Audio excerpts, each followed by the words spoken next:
All right, welcome back, everybody. Today we're going to be talking a little bit about anything and everything. Welcome to the Spill the Tea podcast. Today I am joined by my Discord server. So we're going to go ahead and join, introduce everybody, and just get started. Why not? Hello, everyone. All right, let me adjust some volumes real quick. Turn you up a little bit. Turn you up a little bit. Turn you up just a hair. All right, there we go. So is there anything you guys want to start off with, or do you want me just to pick something random to talk about?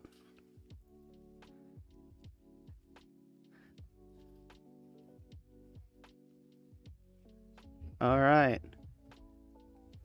So I ended up getting my tea brewed. I am feeling really good. What kind of tea do you guys enjoy? Like you're a sweet tea kind of guy, a hot tea kind of guy. How you feeling? I enjoy multiple.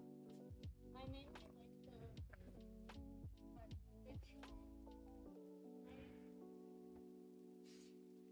like Earl Grey's pretty good, and I do like fruit teas as well. I'm currently doing a black tea myself, and I, of course, gotta have the sugar because I'm a Southern boy.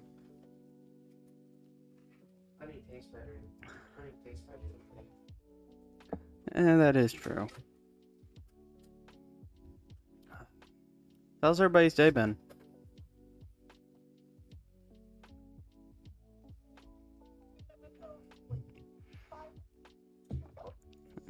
And you're dying. Goodbye. Okay, you're back. Welcome back. Oh well. Let me just make sure. Oh, whoops. Had the desktop audio muted. Alright. Good job. Oh yeah, I'm professional. Yeah, totally professional here. Big boy professional. So this is actually really funny. It's kind of awkward because like nobody heard any of you this entire time. Yeah, I noticed I had the stream up and I couldn't hear anybody. I'm a professional, guys. You're What they so all good at say in the this. beginning. I am like one of the biggest idiots, okay? I always talk the talk, but I can't walk the walk. Well, since people can hear us now, but you can introduce each other. Nope. Sugar backboard. Nobody has heard anything. So I guess some introductions would be wonderful, I suppose. Just, Ladies first. Who goes first? Alright. Hey guys, I'm Artsy. You can see me in the chat multiple times. Artsy's currently dying, both mentally and through the electronics. Yes. Yeah, she's got shit in that. I'm sorry, okay? Don't feel bad. So does Glenn. Alright. Down the line. Slayer, you're next. Pass. Okay, Eureka, you're next. Olo, I am Eureka, The man, the myth, the legend. the one and only. No, someone left. they're like, we're not introducing ourselves. Let's leave. If we leave, we can't introduce. I mean, it makes sense. Yeah, it's valid. I wonder if they're going to come back though. Probably won't. We done scared them off. I think my Discord. Is... So technically, I'm next, but y'all can't forget me. I'm the Frozen. I'm the one, the man, the myth, the legend. The He's very Almighty. forgettable. We are not worthy. All right, so last is Y. Are you with us, Y? Yeah, I'm here. I'm not quite good with introductions, but hi, I'm Y. I am one of the moderators, and I'm usually in chat most of the time. Moderator Y. Yeah, don't pick up lines with me. The fastest fingers in the West. Yes. I know first-hand experience about that. Well, let's go ahead and get this started. So with the new year coming along, guys, I'm sure there's tons of resolutions being made. You guys got anything going on? Not really, just making videos every day. Oh yeah, Y has like no time for anything else. Literally putting videos every single day. If you I haven't almost watched missed any, yesterday. I recommend. Alright. Got anything going on, Eureka? Or Artsy? I'm gonna be starting my TikTok. I'm gonna be trying to post every Monday since that's a day that I have off of work. Hey, there we go. And I plan on watching a few new shows that have been recommended. Stranger Things being one of them. Nice. Yeah. Anything for you, Slayer or Eureka? Being fat. Quit being fat. Too much. That's a difficult goal, like nowadays, man. There's so much like sugars and preservatives and literally everything. As I'm drinking my tea, we don't talk about how sweet my tea is. I don't know. It can't be as sweet as my tea currently. All right. I think for me, for like this year, I want to be like just a better person, like in general, and I want to be more social than I've been in the past. Boring. Okay, I know it's boring, but it's a legitimate goal. I just want to be a better person, man. Imagine wanting to be a better person. Imagine having horrible internet.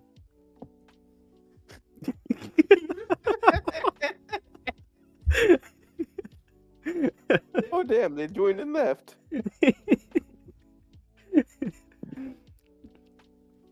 Just switch to so maybe that'll be better.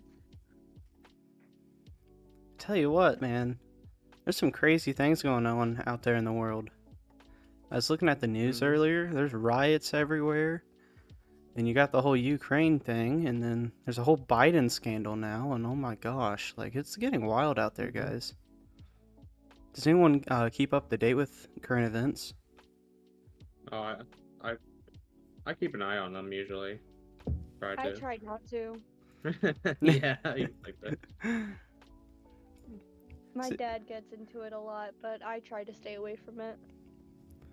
See, I'm like a history major, so like every time like I see major things going on in this world, like I can't help but think about like how big of like an event some of these things going on are. You know, from the vid to literally the Ukraine war going on.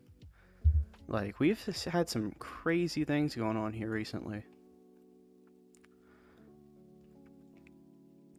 And now, like, literally the whole entire United States, like, Supreme Court is just, or not Supreme Court, but House of Representatives are in there yelling at each other over the debt ceiling.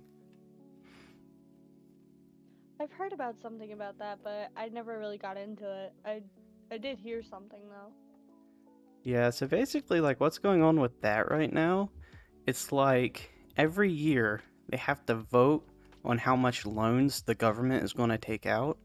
And, like, if they don't come to an agreement, we're going to have to, like, start defaulting on our loans, which means, like, American assets overseas can just be claimed and captured from everyone by everyone else. So, like, let's say Bill Gates has a $1 million yacht just chilling in the Mediterranean. Yeah, they can just seize that. I still think we should just nuke everyone and charge them like, yeah, we don't owe you anything. You want us to help you fix your country?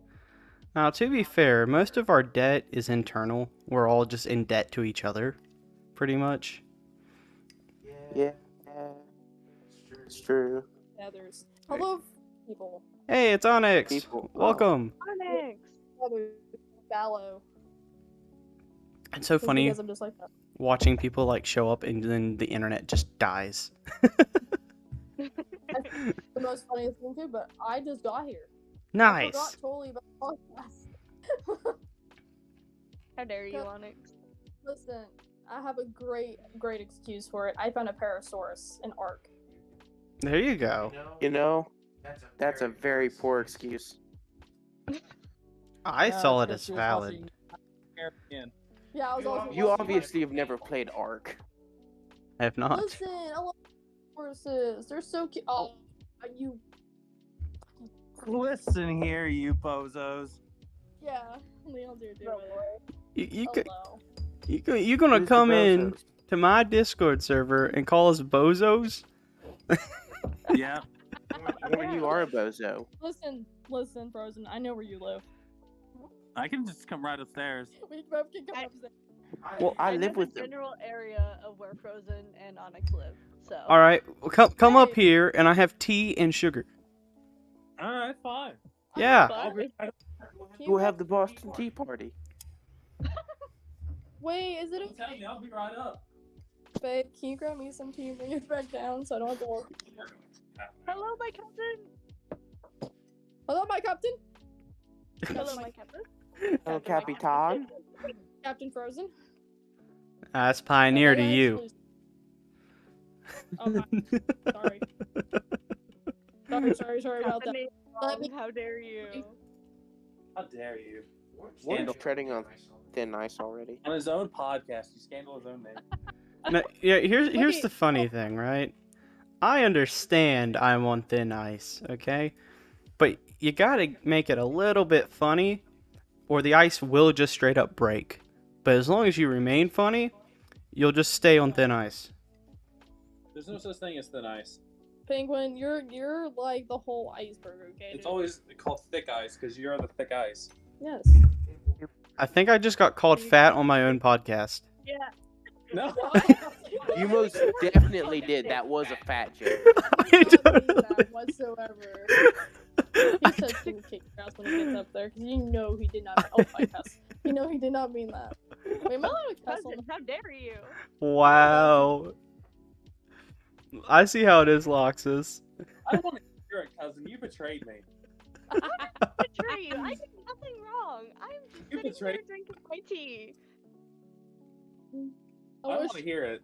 I need to get Dead by Daylight on my Nintendo, even though it's gonna suck. But Loxus is just salty. Wait, you can actually very play on your Switch? Dead uh, yeah, I'm Switch it's Star. just I don't know. I haven't tried it, but It's just when- very bad performance half the time. Interesting. It's better than the mobile version. That is I true. just want to play so I have to walk all the way to the game room. But then I won't miss half the shit. I mean, crap. There, do it again. You're trying. I'm trying. I'm not used to family friendly stuff because I'm not a friendly family, YouTuber. Wait, we're supposed to be family friendly. Yeah, out of the three. Well, I'm sorry to say I'm not being family friendly. Not the slightest. Well, if it Warren, is, this is going down the drain if you want me not to cuss. Explicit warning. explicit warning. Or see, you don't have a disgusting. filter either. That's true. I don't. Man, I'm just trying to Like, be wholesome. There's 3 uncensored people. in Fuck this your call. wholesomeness. Maybe I will. Not in the room with me. During these podcasts, you are no longer wholesome. Why would we do that to our poor boy? We don't want to do that. Poor boy. We don't want to do that. We'll call him Skull. Skull Trooper. What? I'm really upset. Did you just make a Fortnite reference? I don't know what type of tea. Hey, Frozen, what type of tea do you got? What type of TV? I got like an HP monitor. No. What? T. Oh, do T! you have, you dipshit? Oh, yeah. I'm gonna I ask you totally what- just got TV, and I'm like, oh yeah, it's a HP monitor. accent. Here we go, you mean you- Okay, This happens all the freaking I am currently drinking Lipton black tea. I prefer that. But I do have, let's see. Do you have caramel? I think I do. Let me look. If you have caramel, see, I can't even speak Chamomile? English. because I have Chamomile? Shut. You know what? I have This- chamomile. You can come up. I have I'm- chamomile. Start a riot. You know what? I'm on a riot. This is. I've Do been it. bullied all day with my accent, and now you guys are doing it. My feelings are hurt. Bullying you. My feelings are. I'm just trying to help you speak. It's okay. I'm just offering you tea.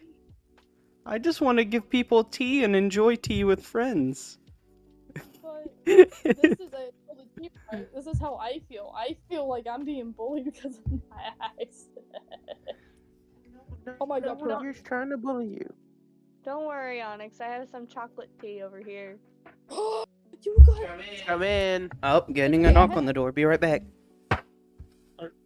Leon's already up there? What the fuck? It took him like 20 seconds. He just went out the door. And I'm on the second floor. And Leon's on. Or, what? Frozen. Well, we have Loxus in the room now, boys. Wait, are you above me? Are you on the third floor? I'm on the 4th.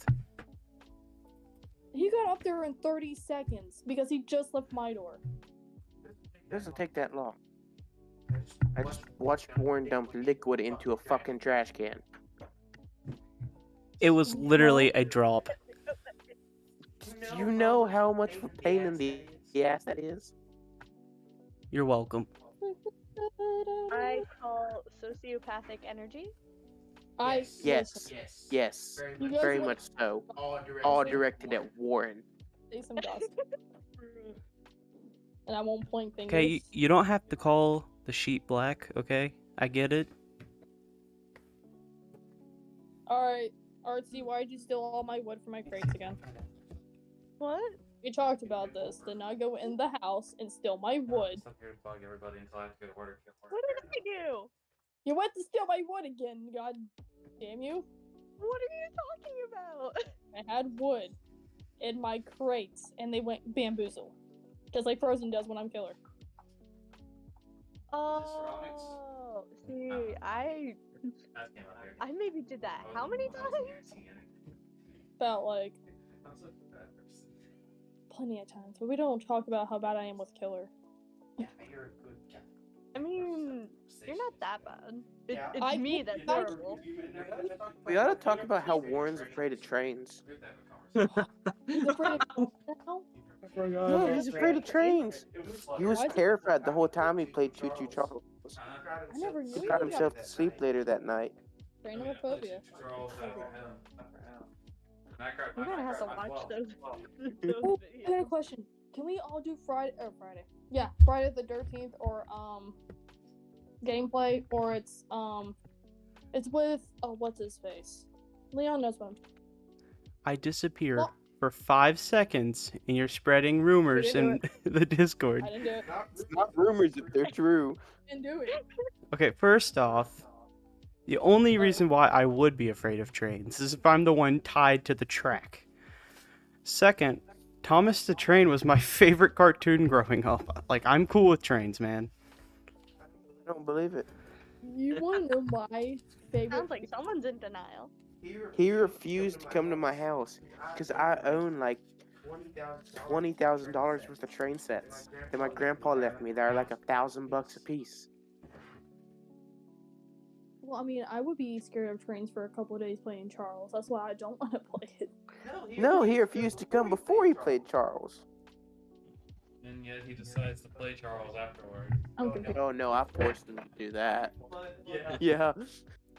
Guys, if you can't tell, I get bullied. Now you know how I felt when we were playing on your stream, huh? Hey, I was the one bullied first. This ain't fair. Hello. Oh, do you want to be, like, specially bullied? Is this what you want? No, I No, don't. I'm having fun bullying first. Why would I want to be Always the best specially kind of fun. bullied? Hey, Reaper's here. Oh, someone's got Donald Duck aimed at their face.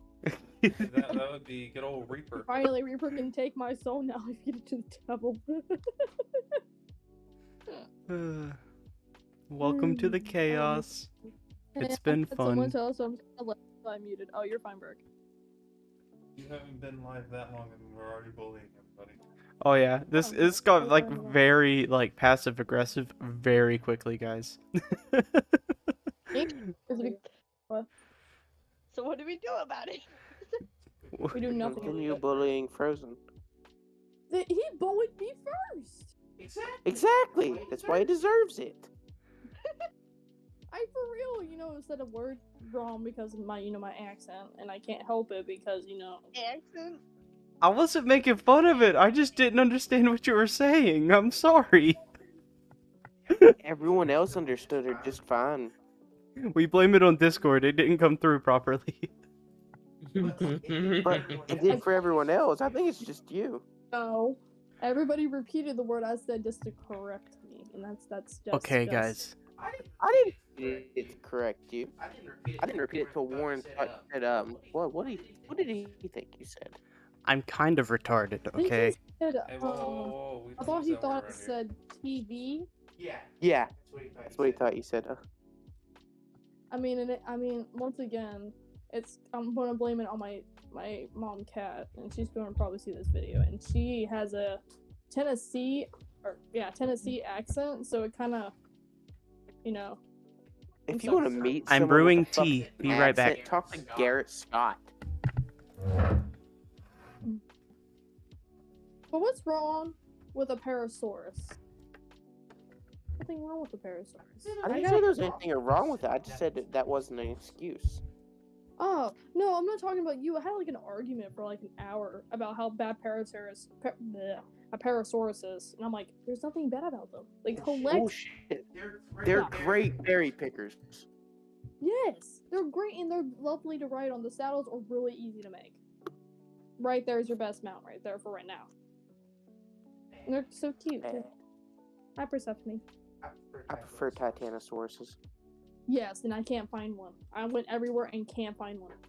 Four corners of the map. Are you If you're serious? playing vanilla. App? Yep. I know their spawn locations by heart. Whoa. Then you better Someone's come dedicated. because they're nowhere to be found. I found quite a bit. They only spawn It at also level doesn't 5, help though. that you don't like exploring past your house sometimes. Well, You- that's fair. Spiders. Sometimes past your house is scary. I have poison spiders going right up the hill from my house. And they Are you by? level 48. Are you by the castle? Am I by the castle? Yes. Yeah. Okay. Yeah, that's why. And I'm You're also gonna have to by clear out the castle. So. Or is it the red tower? Is it the red tower? Yes, it is the red tower. Once you clear out the castle, they should stop spawning. Well, let's not do that. because I can't even go. Well, you just need to get yourself an RG. You're right by their spawn too, so, and they're pretty easy to tame. You can tame them? Yes, you can tame RGs. But I ate it. It was kind of spicy. Yeah, it's fine. I mean, at that point, I think you can just tame about anything. I ate half of it and then gave the rest to my one friend because my stomach kind of hurt from it, but it was pretty good.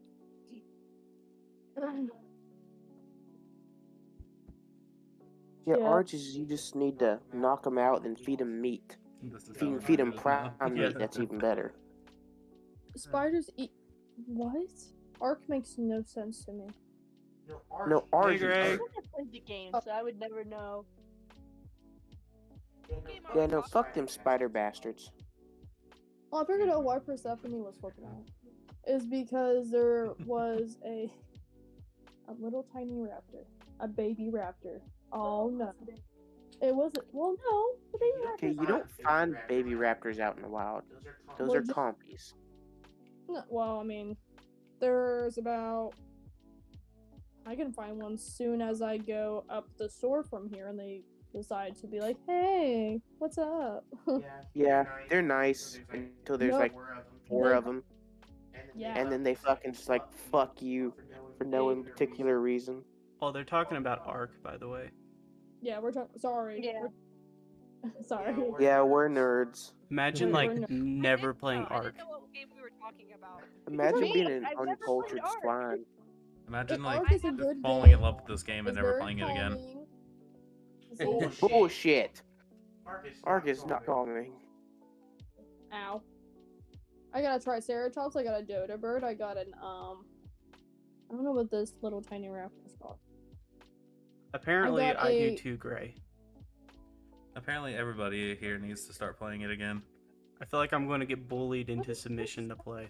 That's how I'm feeling, Frozen. A D-I-L-O... Sounds like Ark is a PC game, and I don't have a PC. Zophosaurus. Ark is on like any Adoplosaurus platform. and, like, Yeah, a dillo. They spit acid. Yes, and they are so cool. Yes, I had a level 300 something, and I yeah. could take it in one tap. Certain T-Rexes. Talking about T-Rexes.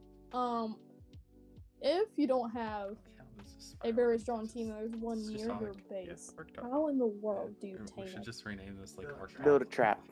Build a trap. Okay, well, I have one, and it makes my animals flip a brick.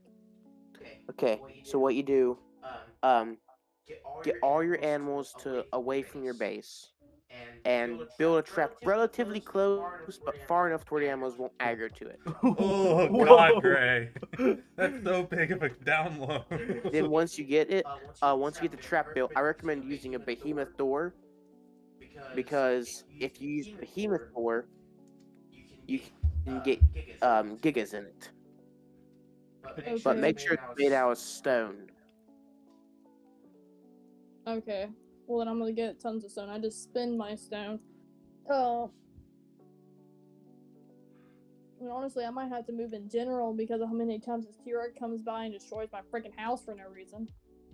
Yeah, I never build a house until I get stone. I play mean, I have Minecraft. mine out of, Yeah, Minecraft's cool, right? Minecraft gamer. Yeah, Minecraft is like Minecraft- the best superior survival game. It's good to a I've point. been wanting to try modded Minecraft. You obviously but I haven't never have played gotten around Conan to or it. Ark. Obviously, like modded Minecraft's the best, right? Yeah. You're right. By the way, I just wanted to say hello to my friends who may be watching right now, because I just got a text from one of them. Oh, that's lovely. See, like, Imagine having friends. Okay, whoa. Wow. What does that make all of us? Wow. Acquaintances. Apparently. we haven't They were- earned the title yet. We got acquaintances and roommate. I always assume someone has an ulterior motive until proven otherwise. Fair enough. I mean, that is I a got demonic Persephone looking and Skull icon of yours, as- so. I've been disappointed way too much in my life to just trust someone. let's ride Skull Trooper so we can get him some food. I just Yeah. love how you made a Fortnite reference in Ark. Yeah, they do. Honestly, Gray, I spawned right beside a swamp, and that was the worst mistake ever. I was attacked, like, right at spawn. It was horrible. You know, Yeah. sitting here making Fortnite references. I only have one good thing, and I will quote my high school teacher about Me? Fortnite. You ready? Oh god. What Oh feature? god. I mean, Here it comes. He told me, While you do your breakfast, like usual. he said, yeah, that's fine. I love Fortnite for it keeps all the 12-year-old kids who like to talk about doing your mom off of the actually good games. Getting coffee. Was that Mr. Richards or Mr. Armstrong? I mean, like, he's not wrong in a sense. Not. At least they So- get off of Call of Duty every now Well, and then. the problem, my base was not even in the swamp. The teleport to my base is what? That is the worst. Like, especially when they spawn in your base. That's bad. I'm That's so very sorry. unfortunate. That's horrible. I Or have which never teacher had was someone that? spawn in my base. They just spawn right in his base. That's horrible. You know, I feel That's like when you get it could be a really good thing to have them spawn in your base. Like, imagine if you set up like just a auto farm, just kill them as soon as they spawn. Like, have like the pit of death, you know? Just let them spawn in, kill them. Are we trying to recreate something from Rust in Ark somehow? Yes. Warren, unfortunately, that's not how Ark works. And the spawn, Gray just got spawn because usually if you build where it spawns at, it just dies until you move your shit. Okay, I guess that's fair enough. In my map, my base is between 50 and between 30 and 40. I'm like right on the island that has an eyeball looking thing. This is vanilla, right? What? This is the vanilla map, right? Yeah, this is the island. She only has the island. Okay. I have more than one island I can go to, but I just like The other maps that you're talking about are DLC. Not all of them. Ragnarok and I thought stuff is free. Ragnarok was DLC last time I looked at it. They changed it. It's now free. You get Ragnarok, Crystal Isles, the Center, Valgaro, and one other for free. Huh. Interesting, that's because my last other time question. How do you team I looked at Ark, it said everything was paid for. At least on PlayStation. Here, I'll boot it up and show you. Well, I'm not on PlayStation. I'm on the Nintendo Switch. Well, I know, but usually they made it. I thought they made all of them, all the ones they put on for free, because it'll be like they're right below the ones you buy. So I mean, yeah. Alright, what else do I need to learn? I have 100 points left. Or 130, so let's see. Do. Man, if I thought about it, I could be selling my own. Yes. Yes, exactly. I agree 100%. I will say there is one game that I would probably never play again. And what games What's would those that? be? Subnautica. I don't think I'll ever play it again. That's Yeah, rough. that's a It's good really game. great. It triggers my thalassophobia and I hate it. Yeah, that's very fair. What the heck is oh shit. Thalassophobia is fear of the deep ocean. Yeah, I don't- Deep Oh. water. It's Well, kind of then- spooky. The big sea monster. Let's see. Let's You eject said that. for the house, right? Why Tell are you the what's door? funny. I can probably start a fight in 5 seconds. Dear Lord, what are you Oh gonna god. Warren, And that's Start do the not make me war. kill you. Start the war. do? There's two others in this room with you, Frozen. You better speak There's your words one carefully. more that I'm thinking right now that Warren can start. Yes, I'll leave no witnesses. Artsy already knows where I'm going. Okay, come on, spill the tea, man. We're on the Oh, Spill are the we Tea going- top are we podcast. Come going on, spill here, the tea. Frozen? Is that what we're doing? All right. I think the best pickup lines are simple ones. Oh dear Lord, here we go again. Here we go again, I'm boys. They are the best. Simple, best simple but pickup lines sweet. Are ones that are creative. I Creative and Walk simple. okay. Listen. I'm standing on this because I don't really I care agree if with someone Artsy here. I think the creative ones are the better ones. You can be creative and simple. That's honestly a contradiction in its own right, though. middleman whenever it comes to like pickup lines. I Well, could really, Trooper, I really just went care on less. you. You're like, hey, I'm just gonna level up. We've heard like simple ones like over and over and over again. So you guys saying simple ones to us is not gonna make it better. You need to No. come up with something creative.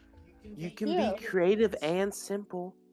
You've obviously never dated a retard. Oh no! Oh no! I'm gonna shut up because I know all of her past. that is true because Loxus is so smart. I Okay, never boy. dated a listen. How am I smart? Listen here. Okay, This I will pick- say my cousin, Those yes, parts- is very smart. I But agree. I don't think he could. I think he could maybe come up with one or two creative pickup lines. No, I mean, you're not You're wrong in a sense, misunderstanding the Artsy. definition of retard. You can be fucking Einstein and be a retard. Okay, listen, I've had my Foxes bad and experiences with pickup pickup lines. is not good. You do not want to ask him for a pickup line. Listen, if we're gonna get into another war of this, we might as well wait for another episode of Minecraft. That is Oh true. God, here we go. Let's not wait until I'm sick again though. I think we should wait till Let's she's sick not again. do What do you think, that. Rosen? I want Yeah. to do like a Minecraft stream with all of us. It'd be pretty cool. All of us playing Minecraft. We wait until That'd be she's fun. like sick, I would but do not that. too sick. That way she can't really talk all that well, and we can just win this argument, by just having a louder voice. There's so many words I can say to you. Do it, no balls. How's Come on, everything going? Artsy. It's going I'm pretty I'm good. here this time. Why don't you say all those words? We're live.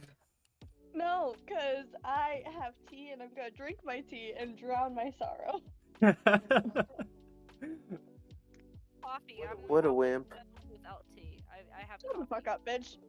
Make me bitch. There's that word. Oh, there's that word. Hey, Profanity Crab. here.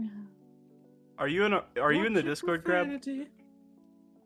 Because if so, you can hop in, and so can you, Gray. Everybody's welcome here. Wait, Welcome to the chaos. Everybody's welcome. No hostility. I here. Yeah, there's no such thing as Gray, hostility I here. agree. This is a Yes. safe place. This is a it's safe zone. definitely- This is chill. This is a safe place. This is a safe place, but we'll be very hostile at you when we want to be. Babe 101. Just talk louder than your opponent. Exactly. There we go. There we go. There, Yes. there. Welcome, Gray. Welcome to the There's chaos. the great gray warrior that we know. Legendary So, great. one of the things I wanted to say was I believe the best pickup lines are the ones in which both parties are disappointed in it. But Yes. can at least chuckle. Not pity chuckle, just chuckle, right? And the main reason why is because it's either so good, it's like, how could that be effective? Or it's like, oh my god, I can't believe you just did this. So any of Frozen's pickup lines. I can't believe you've done this. See, Dakota? Oh, You'll have this tab that says custom arts. Those are all free to play. So Last time I checked, they were all like paid for. Hey, Except, Rachel. like the island. Whenever you get a second, came free for just me. look at Skull's colors. It has red, gray, and white on it. there we And go. Face looks like a skull. Isn't that cool? See, I get Super. too I can creative now hear people. for my own good. Your creative is sometimes scary, Just Frozen. chilling in the back. Your creative is definitely something, Frozen. That's for sure. It can be. Listen, I love Frozen's creativity, but it can be to a point to where I want to hook him on a hook. Yeah, That's fine. I get that feeling when he tries to do a pickup line. I mean, yes, When he's the some of the killer, pickup dude. lines he was saying on the Minecraft server was okay at best. What do you mean? Wow, Did I you, miss it? you have really high standards. Let me just lower your bar real quick with Like, my the IQ. Pickup lines that I would say to Y before I found out what Gi- your age was. Give us 3 of your creative pickup lines, and we'll judge if they're good or not. And no Googling. Yeah, this has got to be fucking original. I can pick at you all day. All right. Let's Oh. have Artsy have her moment, and then we'll judge it on based on with that. Hey, come on now. What? Why? I don't have to prove myself. We are waiting. Yes, you do. We are waiting. Stick to my point. Can I do one pickup line real quick? Great, Yes, yes, you Barnes. may. I recently got some inspiration after dealing with Elgato. Right? Yes. Okay. You just walk up to the person you're interested in and say, "Girl, my capture card is ineffective, but hey, at least I'm not defective, like my fucking wire." What? $10 down the drain. I did That was not good. Okay, respond that to was good. All right, Artsy, it's all you. No, I don't have Yeah. to prove my point. I don't Yes, have you to do. prove Yes, myself. you do. Thank you, No, I Artsy. don't. You're proving my You're a point. hypocrite. I have Well- said my piece of my pickup Come on, line prove you're not a so hypocrite. many times. Okay, Whoa. we ain't going that far here, buddy. We are talking about my family here. We aren't What? lynching, not today. We are talking about my family here, buddy. What? All right, change the subject. What's everybody's favorite video game? You know Assassin's what? Creed Black Flag. World, any of that series. Oh yeah, let's just change the subject. Yeah, I think Stardew Valley might be there. It I'm could be thinking like Minecraft. I Terraria don't and know quite Minecraft. yet. Yeah, like those are the safe bets. I definitely know it's not Dead by Daylight. Yeah, Dead by Daylight's like such a bad game though. Dead by Daylight, but I don't love it at the same time. Like for real. The love-hate kind of thing. My Literally, favorite, I did. Oh, sorry. Go ahead. my favorite game has to be like Oddworld Stranger's Wrath. I've been playing that a whole lot. That's Ooh. fair. Honestly, I don't have a favorite game. I really But in all seriousness, I think like the Final Fantasy games are like the best. Are like my favorites. So I'm guessing the main three I play is Dead by Daylight, Ark, and Phasmo. All right, if I had to pick one game to play for the rest of my life, I've already been playing it for 11 years. I guess I might as well just say it. Skyrim. It's been 11 years counting. You know, I can go the rest of my life. Open world. Oh, You already wow. have like a devotion to it. I can just do whatever I want, whenever I want. Like Skyrim has become your entity. You're like trying to please the entity of Skyrim being. So, here's my question to everybody. If you were forced to go into a game that you have to stay there forever, what game would it be? Assassin's Creed Black Flag. Okay. I don't know if a lot of people know this game, but Dragon's Inquisition. Ooh. That's a good one. That's Solid a take. choice. That's a take. The Dark Souls. Ooh, that's an interesting one. I'd go with the Mine Kingdom would Hearts be- series. You Mine know, would be Ark Survival. it's going to be controversial. 'Cause I wouldn't really fear dying in Minecraft if I was stuck in Fear of dying. Fear of heights in Wait. Minecraft. You won't have a fear of dying in Minecraft. You respawn, don't you? Unless Yeah, she's playing hardcore. So, see, I wouldn't have to be afraid of dying in the game. I could just pop back wherever I have my spawn at. Yeah, same with Ark.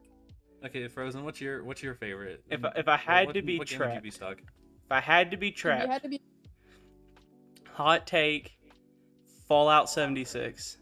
It's just everyday life, but an apocalypse version, Oh. right? Like I know my way around. The areas Oh, I mean, we do know the area of the game very well. Yes. Considering like it's based off of a very popular place here. Yeah. So here's my reason.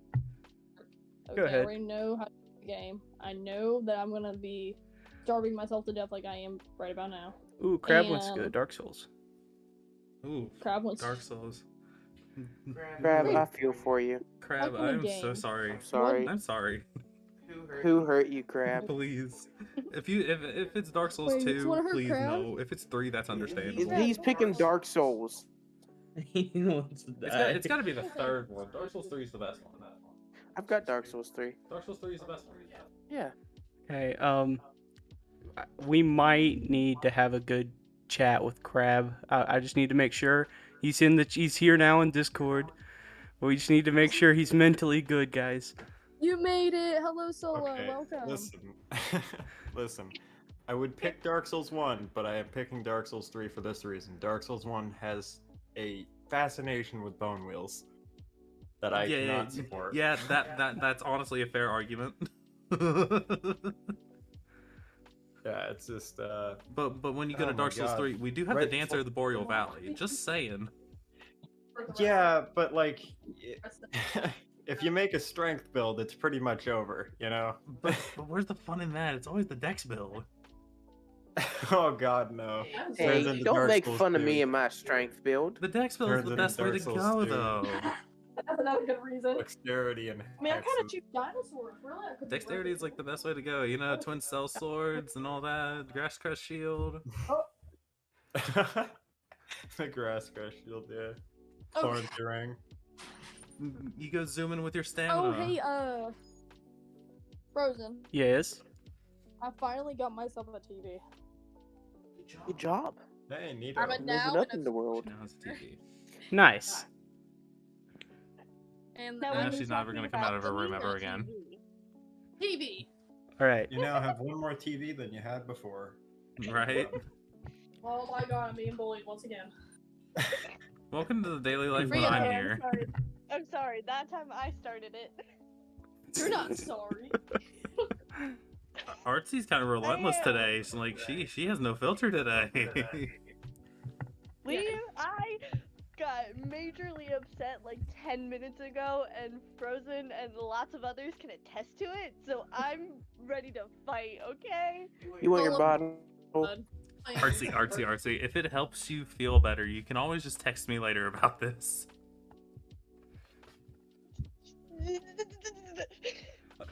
She's upset that she had to kill a character for storyline purposes. We'll just rewrite the storyline. That's always heartbreaking whenever you have to do that. I'm just gonna say, you don't know true heartbreak till you watch Brock die. That's all I'm Hey, gonna say. whoa! Spoilers! Hey, whoa! You're just chilling. Sorry. I can't believe you did this to me. I thought you did finish it. I'm sorry. No, I'm very sad. How I'm dare gonna you? cry in a corner later. I will say Sindri does become a badass. Okay, Sindri is my boy, but okay, this still doesn't excuse the There's a fact lot that of you people going. spoiled a major I part. thought you finished it. I'm sorry. No, I'm gonna go cry later, and like I don't blame I'm- you. I cried too. I'm not gonna come out of my room after I get done with work.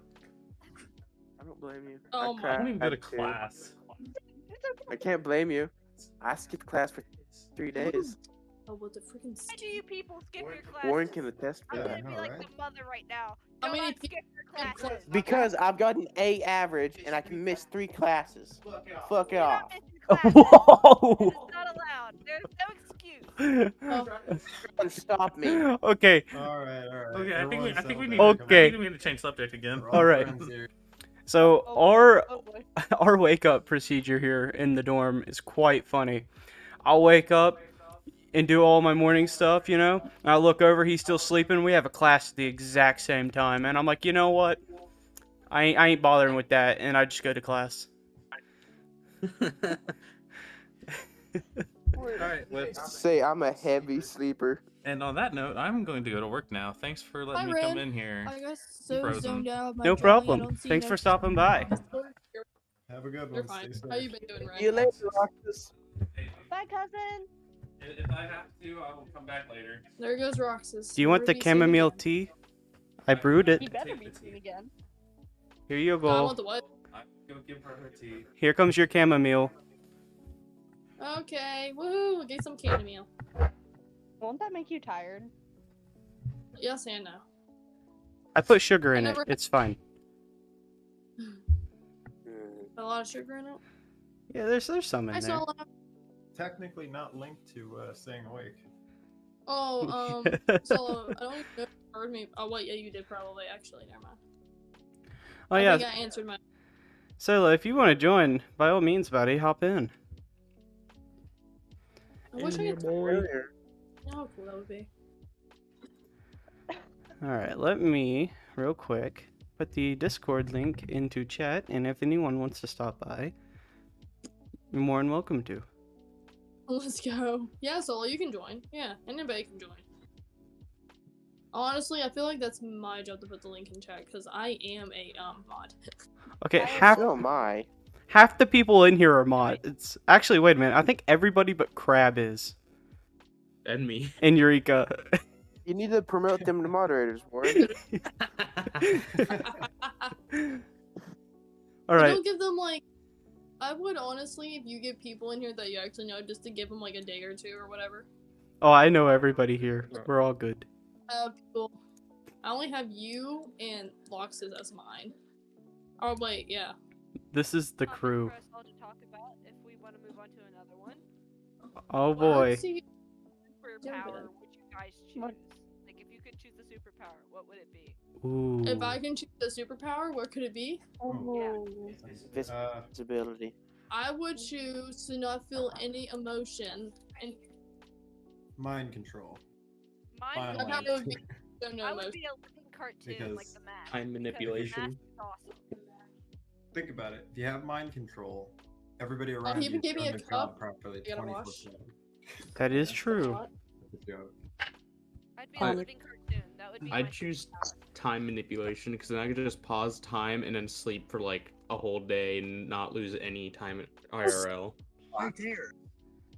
Hello, Oh, yeah. Solo. I have arrived. Okay. I know what I'm my a late power will arrival. be. Mm. You ready for this? Because, like, yes. I want my Frozen. power. I am here. Hello, Solo. So for my superpower, I want like an aura of power, okay? And it's just going to be the aura. Fuck your power. the, Fuck your power. the aura of. Nah. I want the aura of inconvenience. So Oh. Okay. I would kill I you. have to get ready and leave the Discord anyway. But if I could choose one power, and this is a good one. Every time I start my car, it's just immediately got a full tank of gas. there you go. You know what? Yeah, that's the power. That's the power. Right there. Never have to worry about it. But You know listen, what? but if I would was have a- power to grant people's wishes. So you're just a genie. I'd be a genie. So you're Listen, if I, But it if I has could to be have some stuck power, to a lamp. For me to They're say, But the wishes are inconvenient when you grant them. It's like a No. monkey's paw type wishes situation. I that's want the to best grant. power.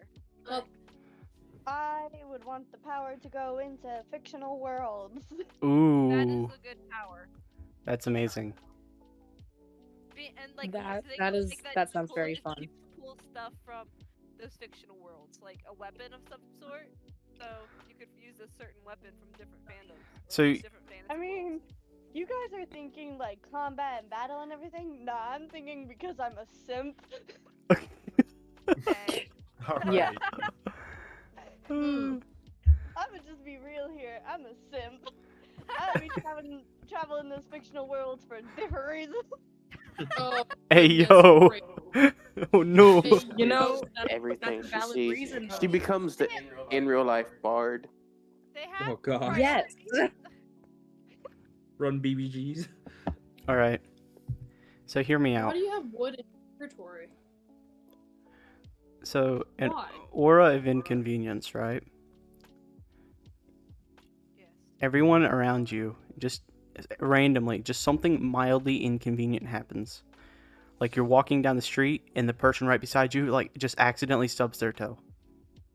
Or gets a pebble in their That's shoe. awful. That's not a superpower, like for good. That's just pure evil. Or like, Why is it that I also thought of wait, isn't Frozen just thinking of ADHD? Yeah. or like, Yes, he is. Giving it to everyone else. I don't need it. I already have it. or like Yeah, your, me too. already have it. I don't need that shit. or like your socks are just slightly moist and uncomfortable. Oh, you Warren. Fuck you. I'm killing you. You're the first person I'm Whenever you killing. get up in the middle of the night, you stub your toe. I do that every night. Like you're just randomly hungry even though you just ate. Been there. Hey, like I've also been Not there. fair. You wear glasses, they just randomly will get fogged up. Yes, Been that's there. Oh my god. no. Like for everyone that has Ours glass, isn't a we good need power. I swear it's like death by 1,000 paper cuts. Exactly. That's the idea Like- we're going for. agree or disagree on that. Wait, Frozen. Yes. What's the caveat to this? Does this aura of inconvenience affect you as well? Because think about it, if people around you are getting inconvenienced, it's eventually going to spill over to you. Well, yes, that's the thing. I can never live in an apartment complex. Give it a day and it would burn down. Yeah, somebody would accidentally leave their stove on. Yeah. Or just goes to a football stadium just for Just to see people fall down the middle aisle. people spearing drinks everywhere. Or like falling dropping their up the popcorn. stairs. Falling up the stairs. Falling up the stairs. Hey, you know that actually bathrooms happens. are just My brother constantly does that full. on a daily basis. Done that. I am like very clumsy, and I have fallen up and downstairs. I have even fallen like sideways down the stairs. It I mean, your not name fun. is Rolling Reaper. Yeah. Does I make just sense. kept rolling down the stairs. It's just me. So you kept on rolling until the Reaper came and got you. So now you're just Exactly. rolling Reaper. So, I'm just a figment in everyone's imagination. I'm actually not a living person. Whoa. I died. Then. Then who are we talking to right now? Not gonna find troubles then. Yes, I duh. don't think you have the answer to that. It's a very powerful entity, okay? Exactly. The hear me. entity. Wahaha. Reapers and So, if I make a deal with you, do you take my soul, and I become like some kind of demon in the afterlife, or how's this go? No, for the rest of your No. life, you fall upstairs. Exactly. Okay, do that anyways. I need a Like, different if you deal. make a deal with me, just know it's not gonna end out It well. already happened. You already made the deal. No, wait. Did you say you roll upstairs? No, I you just can. tripped upstairs. Yeah, we fall upstairs. I can roll upstairs, downstairs, sideways, any way possible. See, Am I playing? Children of Is that Light. the superpower? yeah. What kind of stairs are you using? Regular And- stairs. Escalator. Ending It's fun to stairs. play. It's an escalator. You just can't get off. You're just constantly rolling. Here Yeah, I'm trapped on an escalator. is to revive elder spirits to help save the world. And It- then when you die, well, you just. No, it's just the house. of Imagine spirits. wanting to save the world. I want to watch the world burn. It's like children Not get about money. defeat the darkness. And it's hard at the end. Did I just hear Heath Ledger peek his head in? It's not about money. It's about sending a message. Okay, guys. Imagine this, okay? Yes. I have my I don't- aura of inconvenience, okay? Imagine if I was a politician. Do you know how funny that would be? Hilarious. Okay, we get up there. Politician trying to help people. The Speaker of the House takes the stand, right? It's just so inconvenient that he forgets everything he was getting ready to say. Oh no. I mean, that's already Oh, God. happening. Oh, I hate you. Like even with like if he has his notes, he's still gonna forget everything. Bongo. because he forgets Every everything has- vote is a tie. You Or in a can't do presidential anything. debate, he just so his opponent just like trips as they're coming on the This is stage. my third. Is there a range for your power? Can your power just like go to a certain range, or does it just cover the whole word? Wait. Yeah, that's Well, it's an aura, so it would be around him. But Yeah. wait, Frozen. So, let's see. So, say if you're at a construction site. right? Yes, yes. Oh no! So, No. are these No, no, you wait. poor guys. No, the question is, Get out of are there. these inconveniences sometimes lethal? N- So if you go to a no. construction site, will it just be like, oh, they get a pebble in their shoe, or will it be like somebody fumbled with a crane? You It- know, like, what's okay. the idea here? Where's the limitation to it? So, okay, picture this, right? You have a guy on the roof, right? He's putting the roof on, right? With all his What? roofing screws and nails, you know? Uh-huh. He just drops the whole thing of nails and it just falls off the side of the roof. Okay, Warren, you fail to realize that is deadly. Okay? It could be. It can be. It could be. It's just, it's bad luck, man. You know, it happens to everybody. So it's more like a bad luck aura. It really than doesn't. I never an dropped a nail. inconvenience aura. Yeah, it's tomato potato. You know, it's fine. I just lagged in real life. Don't worry about it. I was wondering if that was Discord or not. No, that was me. Don't worry about it. Okay, Yeah, sometimes. like wait. If it's an aura of inconvenience, like bad luck, right? Yeah. If you walk near somebody with a brain aneurysm, you know, like no. Like, is there? Wouldn't that does have that the increase opposite the? effect on them? Well, no, a brain aneurysm. Two negatives equal a positive. Not in that case. Well, brain aneurysm is it's a thin layer in a vein. It can happen pretty much anywhere in your body. But the point is it would the aura of inconvenience affect that, or would it just forget that exists and go after something else? See, I would like to think the aura of inconvenience wouldn't try to purposely be deadly, but can accidentally be deadly. You catch my drift? I get you. Like if someone's hammering in a nail, they would just end up like smashing their own hand instead of the nail. Yeah. Hey, that's not fun. That is not fun at all. Think of something inconvenient but almost deadly. Just if the aura just randomly gives somebody a tumor, but it's benign. Oh no! You roll your ankle. That near a is pretty highway. inconvenient. You roll your ankle near a highway. Oh no! No. You're crossing the street and you roll your ankle. Oh no! Oh no! A driver Truck appears out of accidentally nowhere and sneezes. just creams your ass. A truck driver sneezes. Your brakes don't work while you're on the road. Oh no! It's not even an inconvenience. That's because your neighbor hates you. Or like somebody goes to hit you with like a sword and it's just blunt, so it's just like hitting you with a 2x4 instead. That would be convenient though, because No, it wouldn't. It'd be it. Trust me, you'd rather get cut by a sharp sword. 2x4 kind of hurts. Yeah. Well, it'd be inconvenient for the person swinging it. Yeah, not for the person taking the hit. Yeah. I mean, if it's a 2x4 or a sword, I'm pretty sure you're going down like a bag of bricks. Depends on how strong the person wielding it is. Well, like, if you think about it, if it's hitting you like a 2x4, but it has the weight of a sword behind it, it's not very fun. Yeah. I imagine. Well, it's not going to be fun. I imagine that's an armor cruncher. Hey Warren, why don't you tell him about the time you got struck by lightning?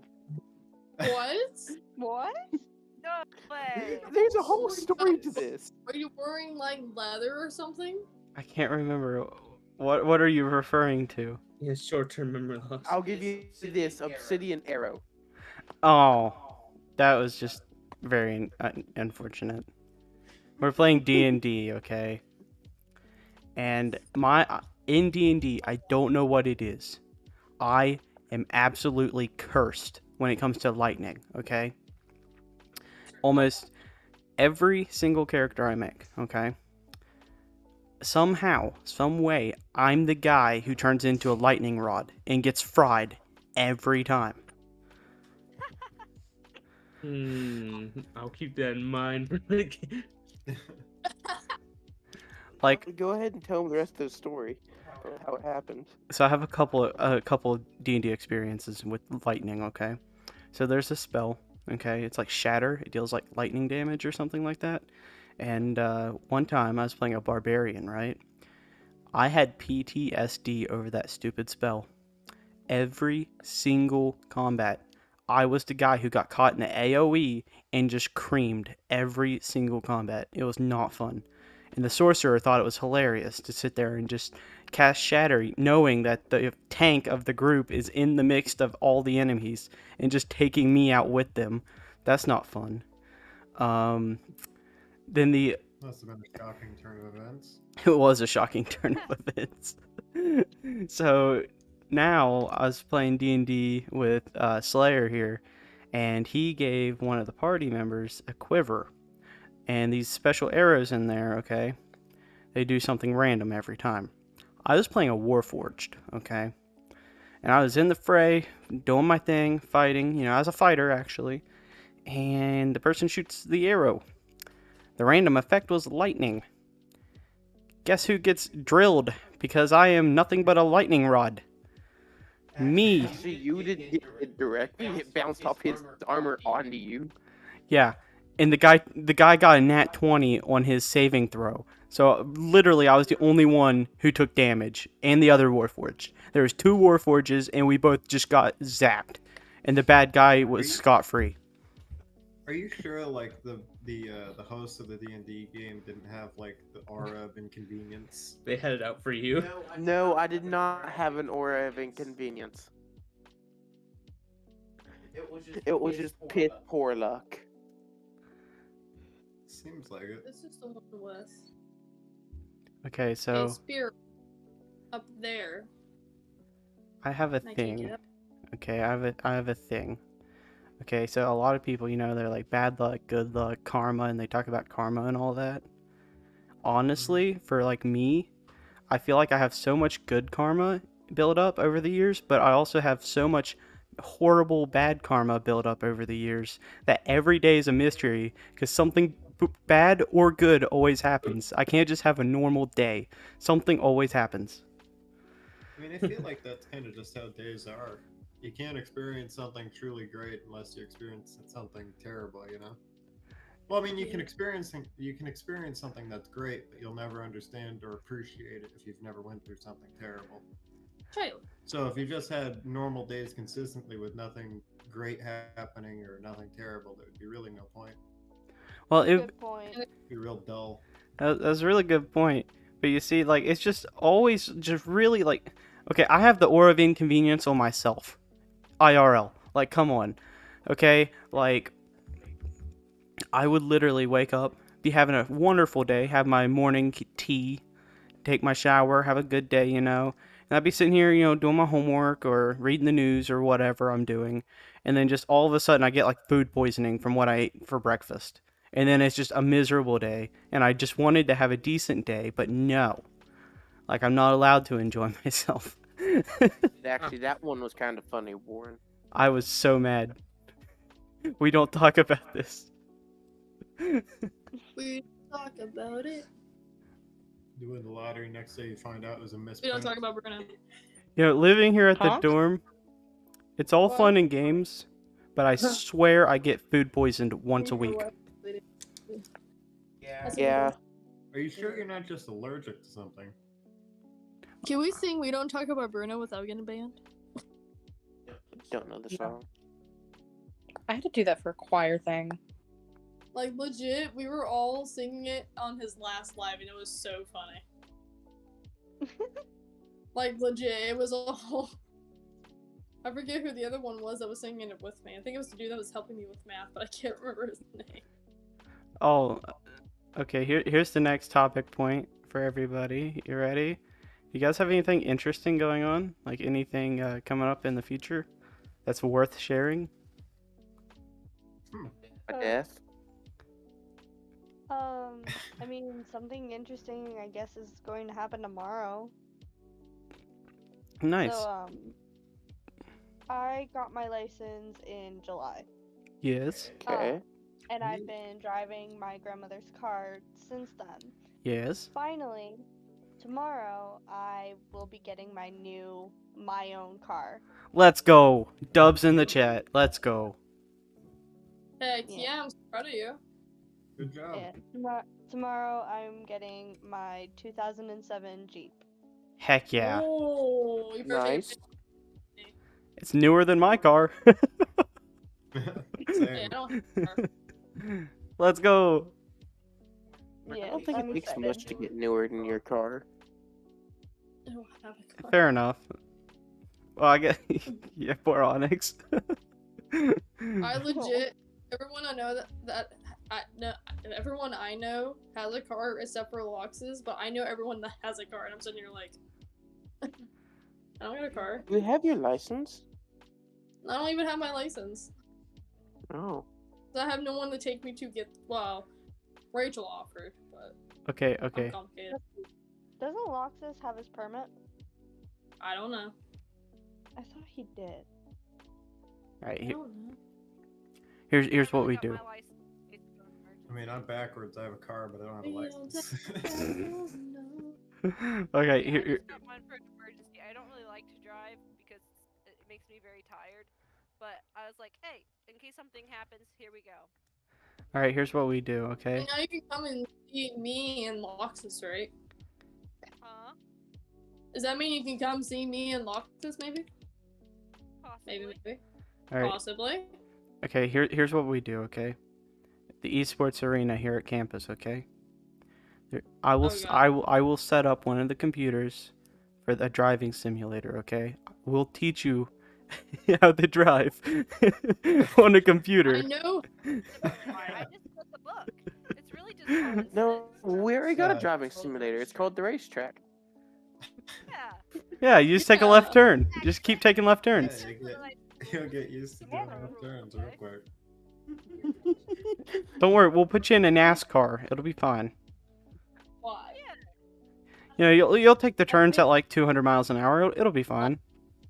Yeah. So it should be I mean, really like good. it's like the best Pavlovian way of teaching somebody something. If they crash, it's you can't redo it. So it's a great incentive to make sure you really hook those turns properly. Yeah, we're just gonna get you ready for the interstate, you know? I'm not comfortable driving. Oh god. I feel like that was targeted towards me. Frozen. You better believe it was. Hold on, Frozen's on. Frozen. Yes. I drunk the tea, and it's really sweet. Welcome Like, to the very, very sweet. Okay, welcome to the Southern Sweet Tea. Okay, here's the issue. Like, I couldn't really like taste test it, you know? So I was just kind of guessing on how much sugar to put in it. So there's probably too much. No, there's not too much. This game drives me crazy. There's 3 more spirits fire. It threw you off, didn't it? It did throw me off, because that's actually almost the right amount almost. Oh, Like, it's let's like- go! It's actually pretty good tea. You don't question my Southern Sweet Tea. I just know. I don't question. Good. So Talking about okay, so this is totally off the conversation. I found a game that I think 4 to 5 players can join, and I think it's called Friday the 13th. Oh yes, Friday the 13th is really fun. And it's what's his face? Leatherface? No, it's with Myers. No. Yeah. Jason. No, it's not Myers. It's Freddy. It's Jason Voorhees. Oh my Okay, god, my guys, this is making me feel real. now. I'm starting to feel So, real I old, would guys. play it. I'm ossifying. But here's the thing. We can't create our own servers. We have to keep joining until we all find the right server. Ooh. Well, to be fair, the game's like halfway dead, so there's probably not a lot of servers. Yeah. I mean, what we Because it like. went through like that whole copyright claim thing. Yeah. Yeah. Yeah. Well, technically, So I could probably the thing- port forward my IP address and just kind of do it that way. And then install like a mod to let us join. I could probably set up a server.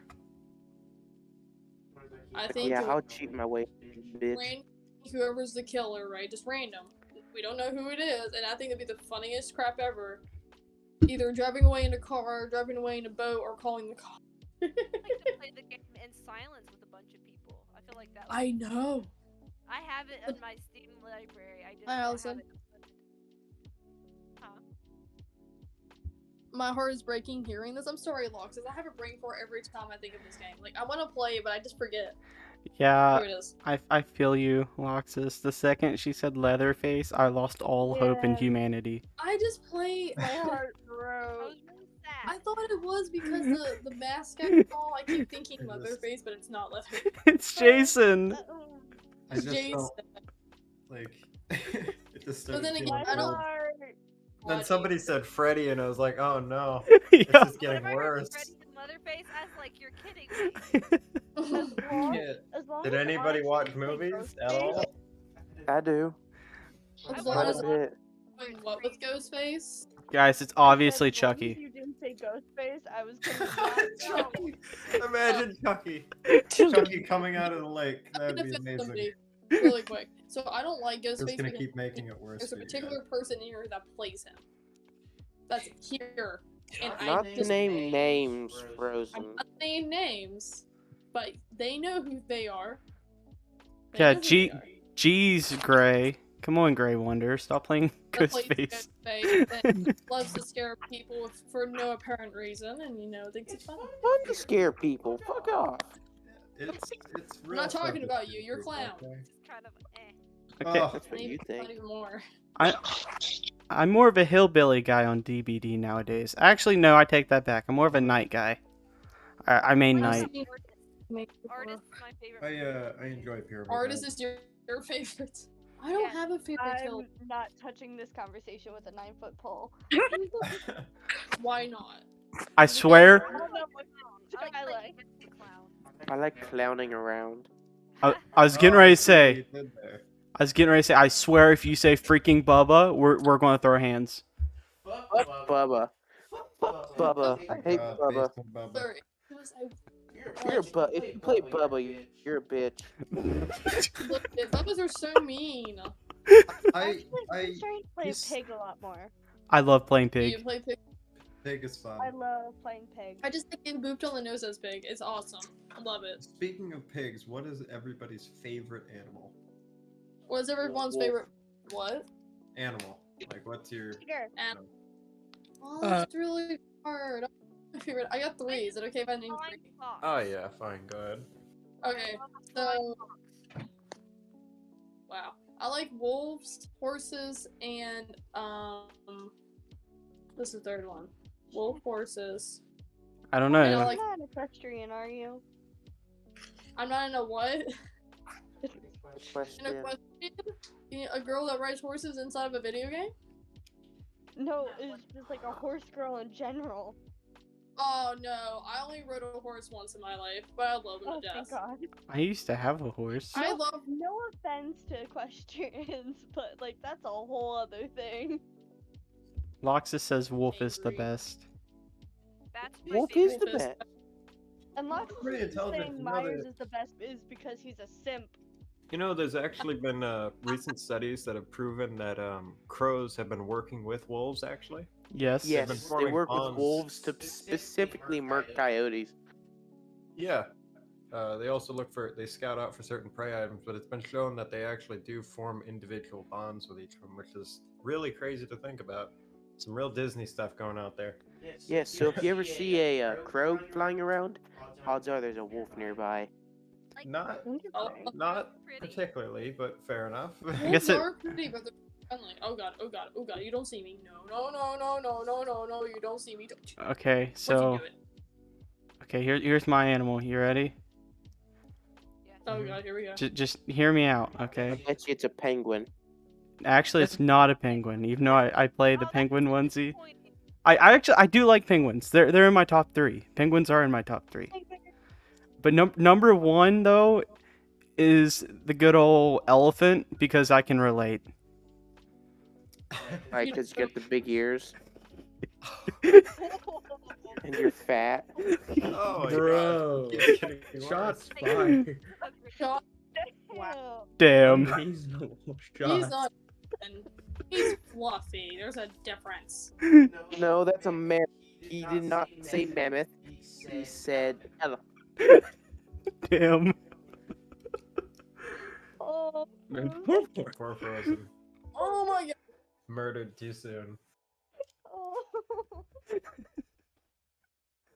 Oh no. Should have seen You it coming okay, the Bears? moment you said it. Very sad. Okay, Sad. I'll just say my top 3 then. Elephant. Look what you did. Look what you did. You'll get over it. He was more upset when I pushed chairs on him. Elephant, penguin, leopard gecko. Ew, gecko. Oh, fair enough. Leopard geckos. Okay, Leopard gecko. Gross me out. I don't like any sort of lizard or snake. I always wanted to have a ball python. Ew. Oh, my They're dad so had some. cool. I love them so much. My biggest fear are snakes. So I hate them. Got Nikki, it. snake. Send you for a snake for Christmas. Okay, do me a favor. Do me a favor, real quick, everybody. Just Google leopard gecko and look at images, okay? Tell me they are not the most photogenic animal. I already know this because I work with leopard kangaroo. Exactly. Oh, really? Where do you work? I work at a pet store. Oh, that's neat. I used to have Yeah. leopard Do you- geckos. Animals, specific types of animals. Oh, that's cool. Yeah. I used to have Yeah, leopard even at my geckos. job, we have like a touch tank where you can pet stingrays. Oh, that's cool. Wow. I don't know if I'd do that. I prefer not to get stung. You don't see No, me. they had the stinger cut off. Yeah, they're actually removed. Oh, that's this. Well, I that's nearly just mean. got bit by a stingray one time. No, you don't Hey, see Warren, me. Yes. you do know stingrays do not bite, right? They do. They are swallow their capable- food whole. They are capable. They are capable of. They do have a moving mouth part, so. Yeah, technically they Well, can. yes, but they do not bite humans. Touch your mouth, you know. Sorry, what'd you say, Artsy? You're having someone fight you against the photogenic animal. Who's fighting me against the photogenic? Rhubarb. Yeah, no, fuck that rhubarb guy. Fuck spiders in general, actually. Guys, they're free to their opinion, even though spiders Okay. are disgusting. I'll Google it. I'll Google it. Okay, guys, don't hate on the wolf spider I'm gonna hate. Fuck or the jumping spiders. spider. No, screw spiders. Jumping I don't care. Spider's spider. a spider. Jumping spider. Spiders I are, have one. I have one. I spiders are can pretty say. neat. Oh, I have a great. Oh my god! Over the summer, I had a moment where I got up in the middle of the night to go to the bathroom. I go to turn on my light so I can see where I'm going, and right as I turn on the light, I look down, and right my foot's like midair, right below my foot is a giant wolf spider the size of the palm of my hand, and I just slowly walked back and just sat in bed like, all right, okay, I guess I don't gotta go to the bathroom now. I would have shit myself. I'm not gonna lie. So, Man, you want to know a fun fact about spiders? Giant wolf spiders and a baby crawled out of them, and I was terrified to be around that instrument. Terrified. You were verified. Terrified. That sounds like an American term. You were verified terrified. I can't speak. My brain glitched. My brain glitched. I can't speak. You can tell. Is real life lag? Yeah, I have a problem. Real life lag is a thing. I told you, I have know real life English. lag. Oh my god. I have real life lag. I can't speak. That's okay. Y'all saw what happened when I tried to do a pickup line in a Minecraft live stream. I couldn't get it out. He lagged. I was too busy dying. If you're trying to pick up a girl from Minecraft, you probably shouldn't be trying to pick up a girl. Yeah, they're probably underage. Or worse, a dude. That is true.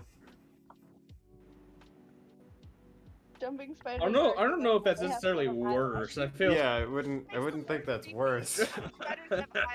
Hey, Like, you know, that's a no. misunderstanding. If you're trying to pick up a child, that's much worse. Yeah, because you see, I'm going into education here, okay? If I accidentally hit on anyone underage, I'm done. Like, I am ruined. Yeah. I'm gonna get canceled on YouTube, and I'm gonna get fired. Okay, that is the worst case for me. And here's the thing, if you're a teacher and you have a record, you're never going to get hired. Yeah. So I'm done. Plus, it's completely morally incorrect. And completely morally incorrect. You don't. How do you see me? My You don't. favorite animal is the Occipidae quadrata, which is the Atlantic ghost crab. Crabs are cute. Yes, thank you. Look at that. I mean, I also work with hermit crabs, so I can love also hermit see, crabs. like- Oh my god, they're so cute. I love hermit crabs. I like They're hermit adorable. crabs. I like fiddler crabs. I Yes. can't keep inside pets, but if I could, I would get a fish. A fish would be my inside pet. Okay, guys. I had a Ah, fish. My had a crab sweet killed my skin. fish. Ah. I had two beta fish at different points, and I named them Mr. Glub Glub and Mr. Glub Glub Jr. because I couldn't Glub think Glub. of anything else. Mr. Glug. Yeah. Glub Glub. Choice in name. I'm just going to Mr. say Glug that Glug right Jr., now. poor That's a guy. very poor name choice. Wubba dubba dub dub. And listen, whenever I get another fish, it will be that name as well. Because it's grown on me. I like it now. I'm gonna get a nice little. It must be pretty. It must be pretty. It must be pretty demoralizing to be named Glup Glup number 56. You know, like you just gotta think, how many have come before me? Two. It's just been two. You're number It must be 56. pretty terrifying. You look at a graveyard and it's just your name over and over with a new number. Oh no. It's pretty. Okay. His name is cursed. We're on iteration number 75. Tests are going well. Oh man. Hey, I am more creative whenever it comes to dogs and cats.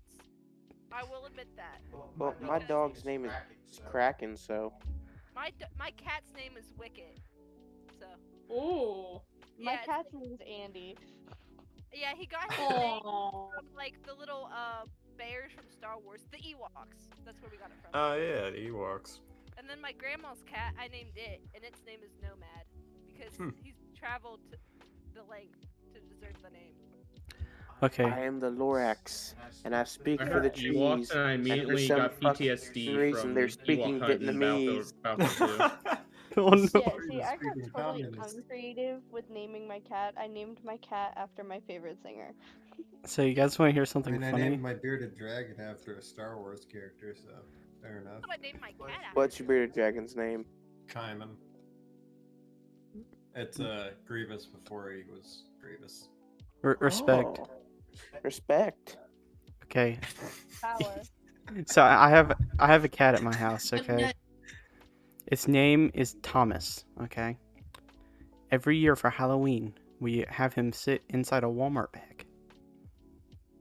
Because you see, my mom went to Walmart one day, and there was someone in the parking lot giving away free cats. We got our cat from Walmart.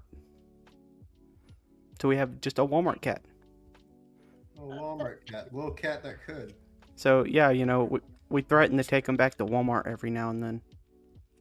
Whenever he does something you don't like, he's like, "That's it. Get back in the bag. We're going to Walmart."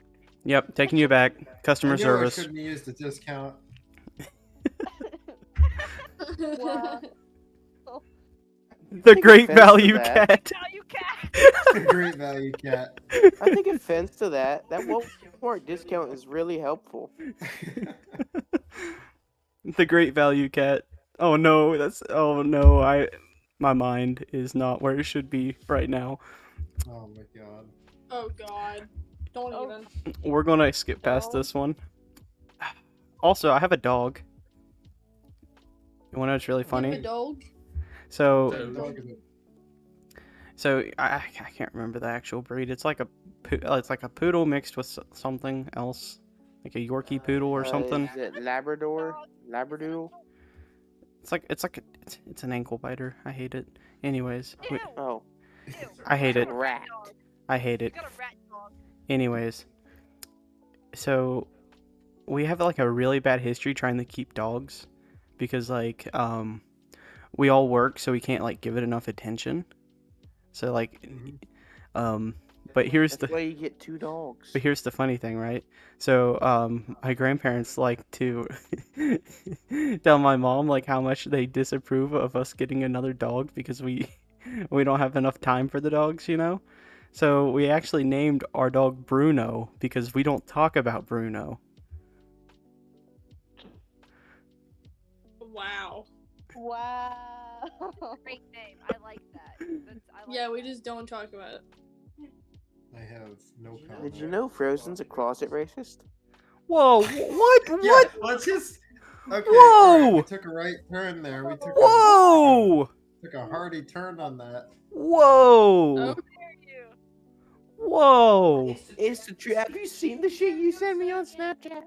Whoa! Okay, first off, that's YouTube's fault. First off, that's YouTube's fault. That's not my fault. It pops up on your YouTube. So there's a correlation here, Warren. Okay. YouTube is broken right now. I don't know if this happens for anybody else. But YouTube is broken, okay? One day, it's nothing but furries. The next day, it's nothing but Andrew Tate. The next day, it's nothing but racism and anti-LGBTQ, and then we go back to furries. I don't know what's wrong with my YouTube. YouTube leads you Mine's crazy. just whatever I like to watch.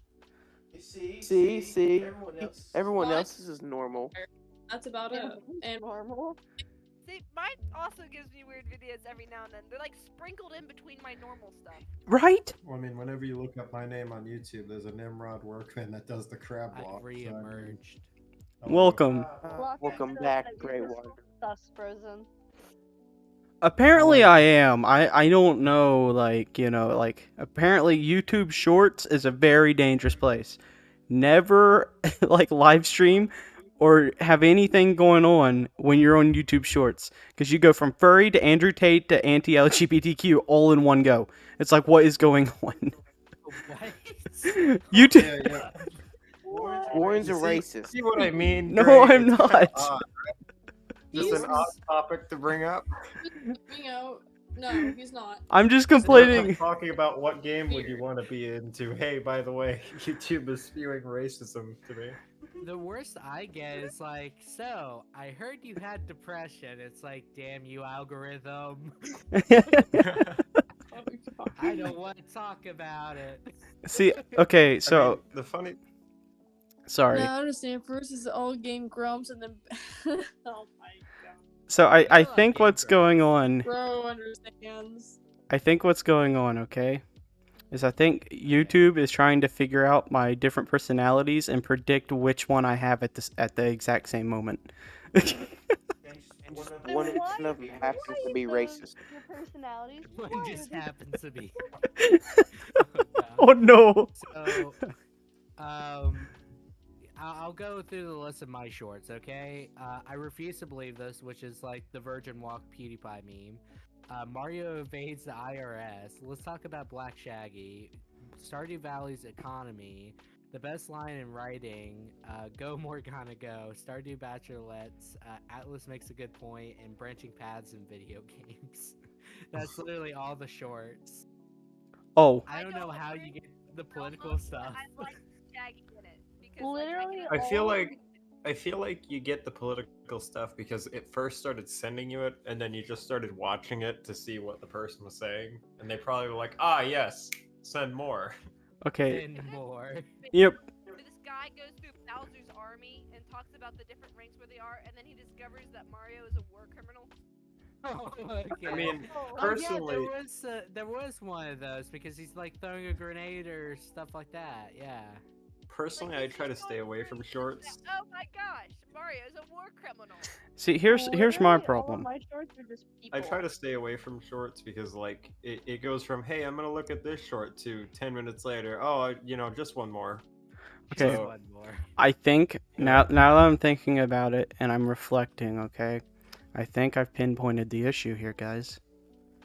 It all comes down to me being a history education major, okay? Because you see, Okay. when I get bored, okay, I go through and just learn random off the wall history things, right? So then all of a sudden something about Hitler pops up, and then my YouTube Shorts just takes it and goes. Okay, then what's the furry explanation? Well, Hitler liked dogs. Well, in all this fairness, every time he sends me a furry short, it's about a guy running around killing furries. So. Oh, okay. Well, That's fair enough. opposite furry. That's anti-furry. Get it right. Well, I You're get like, both. guys, at least get it right. I get it both. It's not make somebody uncomfortable who might be one. True. So let's leave this conversation, right? Yeah. Okay. I'm not. Okay. I want to like get this point across. Okay, No, real quick. I know you're not. I'm But not. this conversation went a little bit. I'm just not very against. confused. I'm not Yeah, against same. anybody. Okay. I am friend to all, enemy of none. I'm also just very Like confused. Sam Friend. Adele's videos, like his random history videos. All I know definitively, I'll- YouTube Shorts is very weird because how fast it could go into the algorithm. Exactly. Like, it's kind of like one of those situations where it's clear that YouTube is putting that into the algorithm so they can actually combat TikTok. Yup. So they can get more into algorithm and actually make these trends. And the more they offer things that other platforms do that they're kindly competing against in terms of social media, the more people that actually come to the platform. So, for example, if TikTok was to suddenly go down like Musically did and all of the predecessors before that, they just flood to YouTube because it has similar functionality. You see the same thing with Twitch. Whenever Twitch was kind of screwing over their streamers, they just went to YouTube or other platforms because they started offering very useful services. You know? Oh, speaking of that, YouTube just made a lot of people mad. The new rules. Yep. Yeah, they're forcing people to do shorts. Yeah. Wait, what? They're not forcing. Incentivizing. They're reallocating like how they pay people. So if you're getting paid through YouTube, basically what they're doing now is they're now allowing you to monetize YouTube Shorts. Well, there's only so much money in the system, you know. So people who make all these videos, they're going to start losing money because the money's going to start going towards shorts and everything else. So there's going to be a larger pool of people to get paid the same amount of money, basically. Well, I mean, we could have predicted this pretty quickly. If you look at in recent years, people's I can't speak today. People's attention spans have just been lowering and lowering, and these apps keep coming out trying to compensate for it. It's like, hey, you want to hear the short fact about something rather Hey, than Cass, what's up, man? rather than saying, hey, let me watch this, full-length video on an interesting topic. Okay. Here's my thing. Is it the attention span getting Hey, lower, Cass, you should- or is it the average IQ getting lower? Well, Warren, that goes with both. I think it's a feedback loop. See, here's also a problem. People with higher IQ tend to have a shorter attention span also, because usually they have ADHD. Actually, how about this? We just stop making generalizations and get to the root of the actual problem. Exactly. Hey, I'm trying to avoid going on a killing spree here. Got a female dodo bird. So one of the things that I think about as to why shorter content got a is actually vastly more incentivized is just for the simple fact that a lot of people either have competitive time schedules. Let's say, for example, you guaranteedly try and sleep 8 hours. You have to go to class. You have to go into the gym. You have to make sure you eat. So that's 3 meals. That's like an hour and a half of your day entirely. And you have to work and all sorts of things. Having those shorts probably is the difference between actually being entertained and not being entertained. But also, just people have no patience, more than likely. They want to get straight into the content rather than, oh, let's watch this 2-hour stream and figure out if something actually entertaining happens. Dang, you don't have to call me out like that. I wasn't trying to generalize and say everybody's getting a lower attention span. I'm just saying that's probably one of the reasons why. No, because if you think about it, people who are younger are getting into the internet a lot quicker than they were before. People are getting phones and iPads and stuff, and children typically have a shorter attention span, so it just makes more sense as to why they'd relegate their time more to watching something that's shorter, like 10 clips of shorter things rather than one longer video where it keeps the same pace. I feel they're trying to get more to the children rather than actually I'm not saying it's a bad thing, is what I'm trying to explain. All I can say is YouTube does not learn. Half and half. Okay.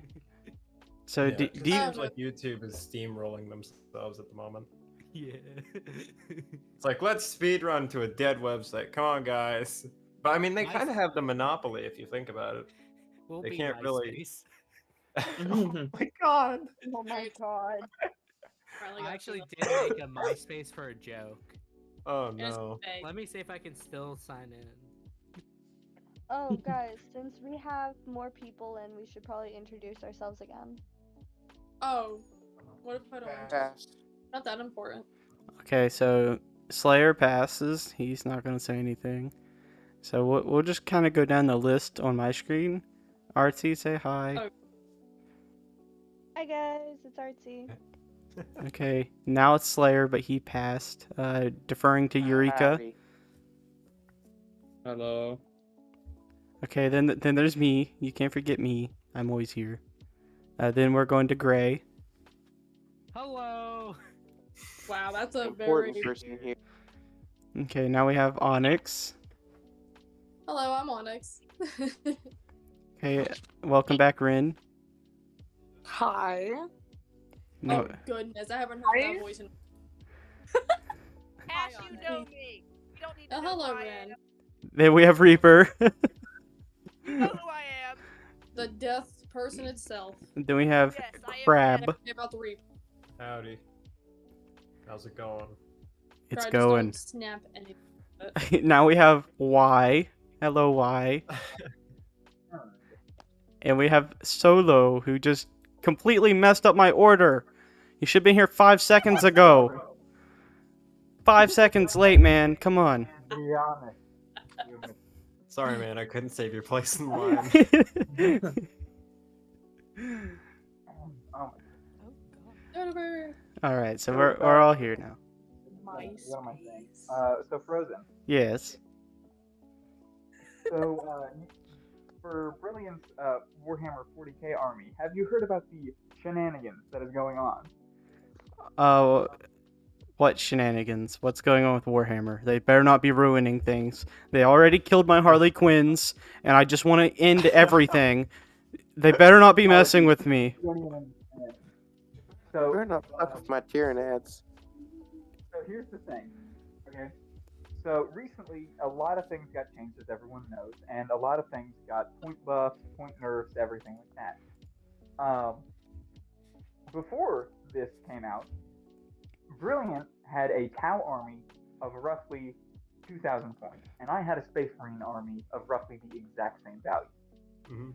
When this stuff hit, not only did Space Marine get free relics to take, but now, even with everything I have in my army, even with every unpainted model, I only have 1,800 points.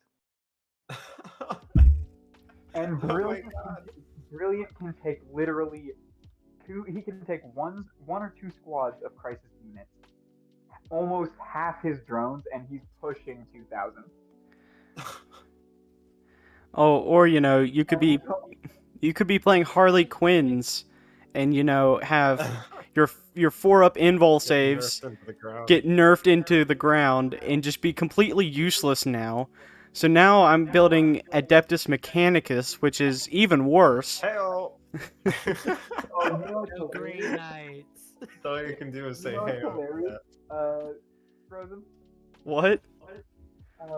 What is absolutely hilarious is they made changing from doctrines completely optional now. So now, instead of my Iron Hands, which use heavy weapons, having to swap from something that buffs their heavy weapons, they can stay that way all game long. Yes, for me to turn that off, I gotta. Okay, guys, if you do Warhammer, okay? If you know, you know.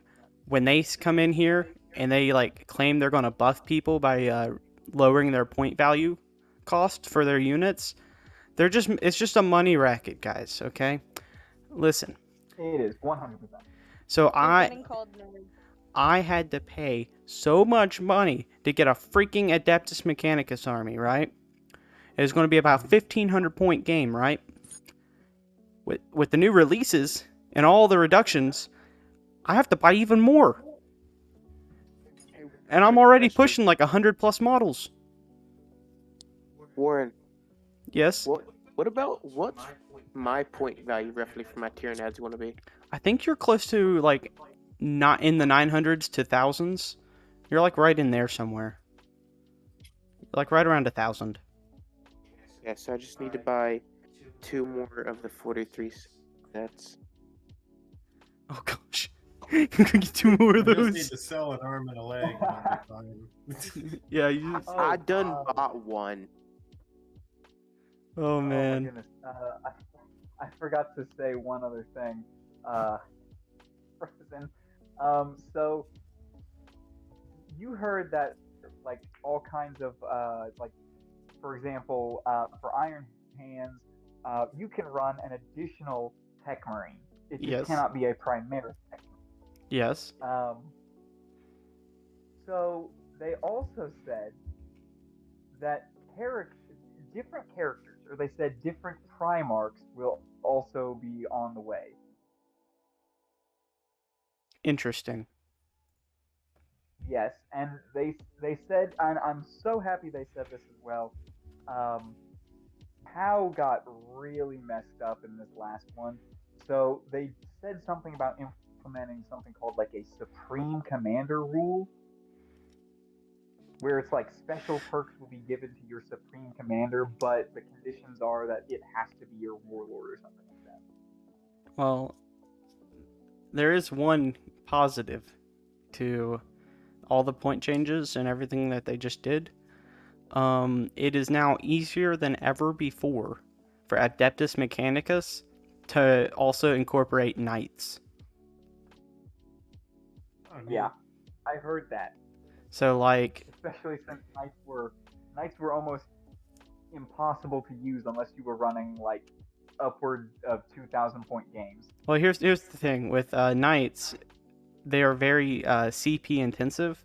They suck up a lot of your CP, and AdMech needs CP to be able to, like, win, right? So you could never really justify knights as AdMech. But now, like, there's a big CP reduction cost now to running knights as AdMech. So you can just do it now. Oh, that's great. Neat. Meanwhile, the Iron Hands are over here. Finally, a worthy opponent. Our battle will be legendary. Yeah. It's gonna be a battle with broken. Until Gazgul comes around the corner, then it's not fun for you. Dude, I thought someone said he was supposed to be getting a nerf. Nah, he's just better. He's just getting buffed. It's fine. Okay, well, this is the last thing I want to say about Warhammer before we keep moving. I just want to say, I feel really bad for Solo's brother. He plays Tau. Every single time I play Orcs, I full send Gazgul at Tau. Once he gets in there, they can't kill him. He kills everything. Impossible. There's no psychers. They can't do anything in melee. So the only thing they can really do is shoot him, but he can't die in one turn. It takes a minimum of 3 shooting phases just to kill him. So by the time he's in there, he kills like half their army. It's horrible. It's bullying. And I do it every single time I play Orcs against this Tau. I just full send poor Gazgul right into his army, and then send the rest of my army after Solo, because we do a lot of like 3-player games together. So yeah, I just full send Gazgul at the Tau player, and then just try and 1v1 the Iron Hands with the rest of my army. Just And it's hilarious because the last time you 1v1 the Iron Hands, it was like, okay, 14 wounds on you. And I'm like, okay, save it, save it, save it. Well, that's gone now. Oh, well, here's the thing. It used to be gone. Per the new rules, it is still a 5-up if I take all flesh is weak as my warlord trait. Okay, here's what we're going to do. So it only replaces it by a warlord trait. I'm just going to bring more guns. Instead of 14 saves. American solution. Instead The best defense is a quick and decisive offense. Instead of, 14 wounds getting through, you're going to have 30.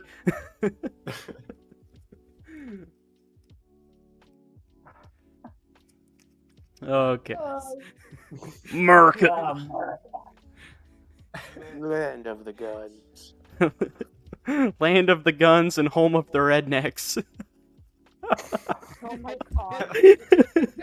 Blows my mind. There is nothing scarier than a redneck with a gun. America. Correction. A rich redneck with a gun. There we go. There you go. We have more guns than people. Okay, we got this. Like, At least a rich yeah, redneck we with a got gun, 30 you know, guns that for every shot like 10 quality. people. All right. Like, what are your defenses looking like? We have at least 1.5 guns pointed at every corner of this place. 1.5? Yeah, at least. That's bare minimum. How do you get a... Because by order. Okay. Because we have the Unabombers here. We have the guys that are going to sacrifice themselves and just take out the first line of infantry. Okay, here's how we measure. Kaczynski is in the background. Finally, my time. All right, here's how we measure this. Okay, he's talking a gun and a half, right? So we're all wondering what the half a gun is, right? So we have a rifle, and then we just have like the world's worst pistol, like one that can't do anything. It's a revolver. No. You have a barrel back at you. You've got a pistol with no ammo, so he just goes out there trying to pistol whip people. Yeah. Well, I was thinking like the gun and a half would be like Buck's. He has a rifle and he has a underbarrel shotgun. Yeah, there you go. Gun and a half. Yeah. Skeleton key. Yeah. You like the orc logic. If it do. All right. What do we want to talk about next? I feel like Cat should decide. Cat, decide. Our fate relies on you. You know, no pressure. No pressure. Yeah, no pressure. This is all you, Cat. Come on. Chat, come up with a good topic to talk about. You know, you could just send this spiraling out of control in 10 seconds, but it's fine. Let's not do that. Okay, guys, we're gonna talk about. We're going to talk One of about. them, you just see one of the chat messages saying, "Hey, what political side are you on?" Like, No. What is Could just take me to dinner first. Wait, we going back to Vine? Oh god. We going back to Vine? Going back to Vine. All right, guys. Oh god. Any Thomas Sanders Vine. Yes. That's pretty much why. Other guys just dancing. Like, I don't know why that one sticks out to me so much, but that's like the one I love. I got watermelons to keep me fine. Warren, it would be yellow because Question. What's you your know. favorite color and why is it important? Give me your green. What? Give me your green. My Green. favorite color is purple, and I can go into like Green? the deep meaning of it, but I Your paint don't know if I model. want. Oh, we paint. Black because it can go with pretty much anything. My favorite color is blue. I am Black. between blue and gold. I'm a like yellowish orange guy. That makes sense. Yeah. You have to say your whys. Apparently, it's why? important. Yeah. See, people, when they come to my room, they immediately notice the blue bed cover, comforter, all the pillows are blue. My my window curtains are blue. Everything's just blue, inside and out, and my life is blue. Which is a vast difference from when he had the air mattress and no furniture. That was my last week, ass. I have Oh to say, shit. I like blue. It's a very relaxed color. It's not like screaming at you like red or anything. It's just, oh, that's a nice blue. I'm not gonna be murdered by that color. Like I wouldn't. Yeah. I wouldn't okay, rec- think of it like this. Try Like, I to wouldn't- imagine a blue Coke can. Because I'm boo baba deepa da boo. Yes. Let's go, chat. Okay. Yeah, like, I like yellow/orange, but I'd never make it like a bed sheet or something, you know? It's just, Yeah, like an accent color. yeah, it's better for my reason why I enjoy it anyway is obviously, it's funny, Atlantic ghost crabs, but also because it's more symbolic of kind of hope, you know, which Fair are enough. a lighter color. I like that. Creativity I is a like great what topic. I like what Y is asking in chat. Yeah. Does anyone want to go first? Okay, wait. I never talked about my color. Oh, go ahead. Oh, go ahead. I mean, I don't know if I want to get personal anymore. I got bullied and called fat for saying an elephant was my favorite animal, but. Anyways, Yeah, no, you would not. anyways, favorite color for me would have to be teal. Okay, I like teal and cyan, but there's a really good reason for it though. Okay. Okay. Give me a minute, William. See, growing up, right, my favorite color was blue, okay? But you know how, like, if you have a bunch of siblings, you know the feeling, okay?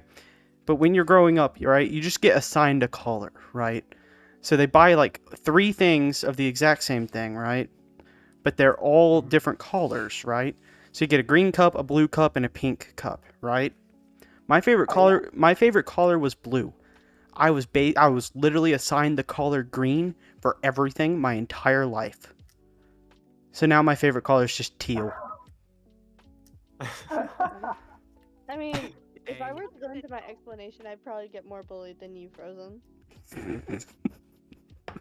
So now that's just a terrible mindset to go into it with. Well, because I will say this.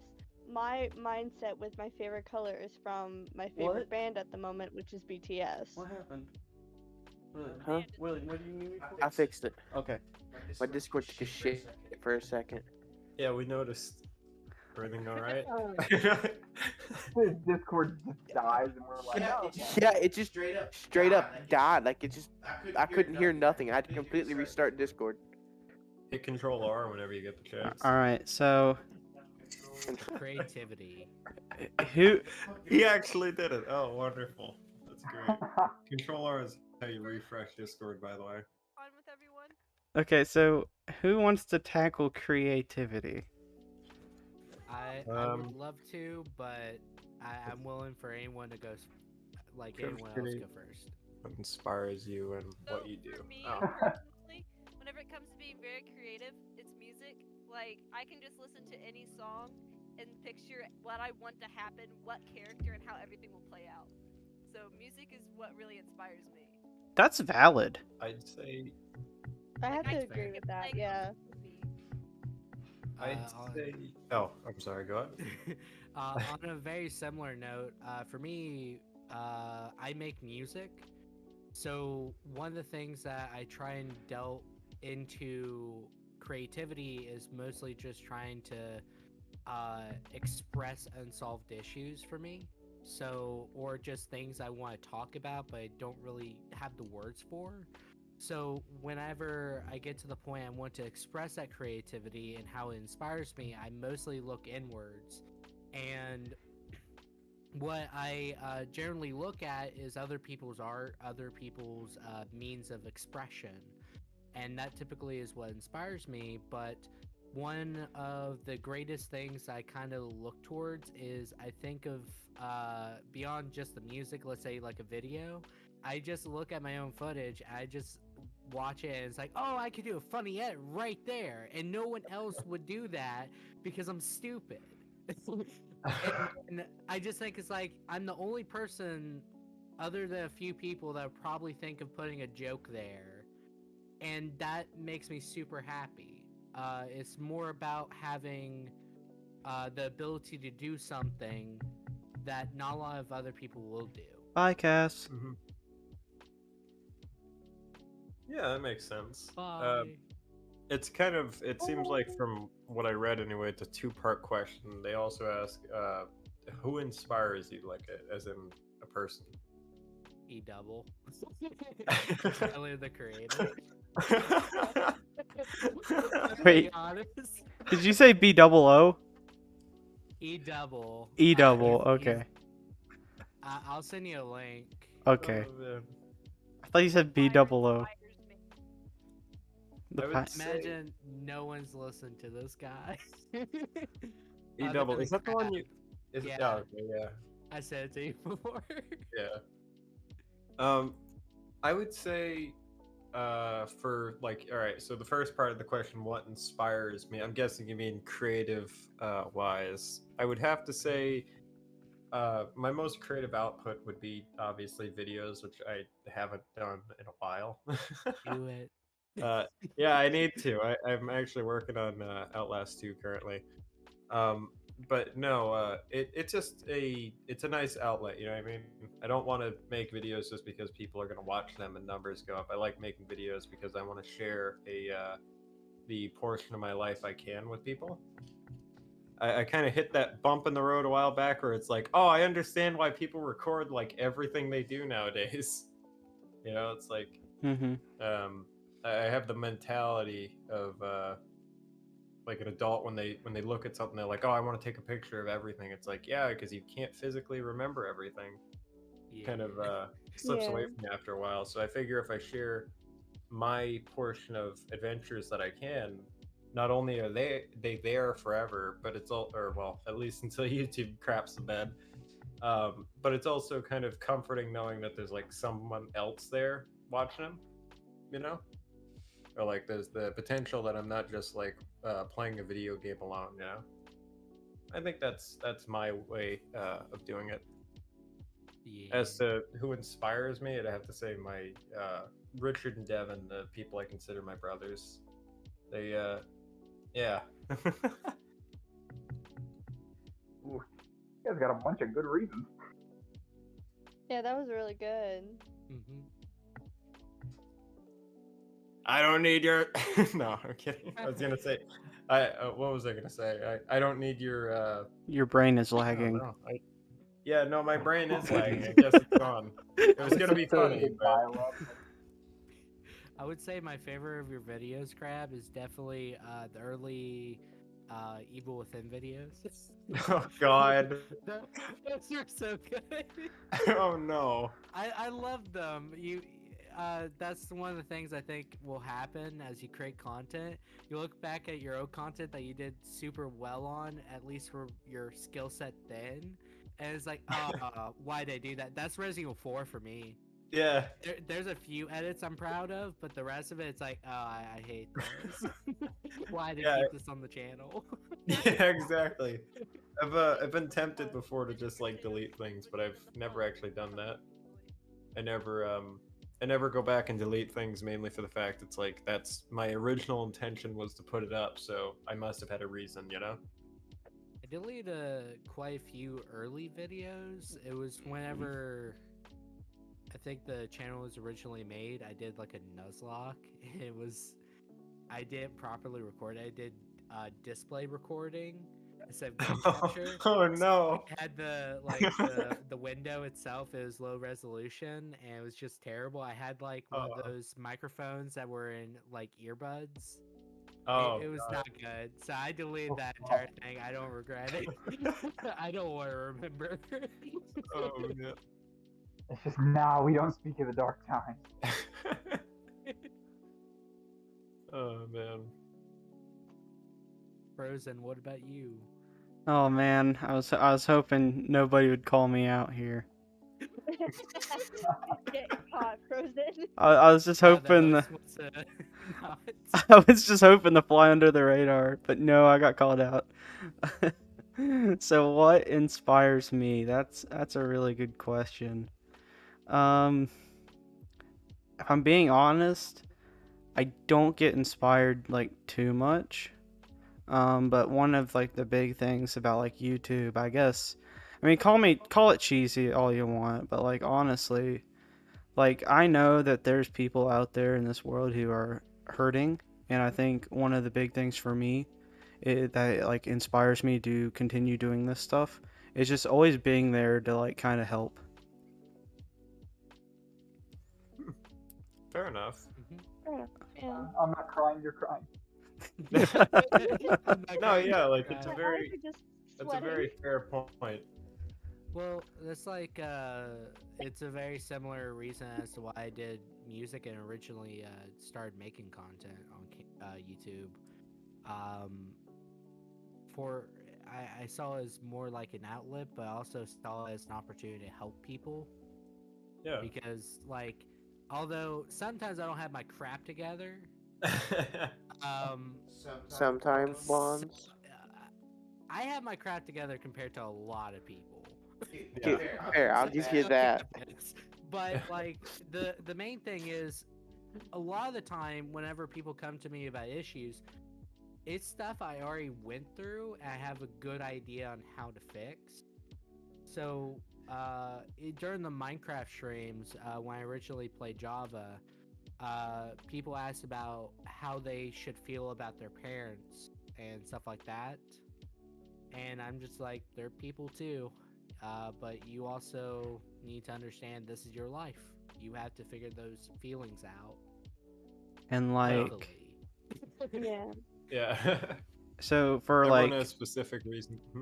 so for like who inspires me? That's a really good question as well.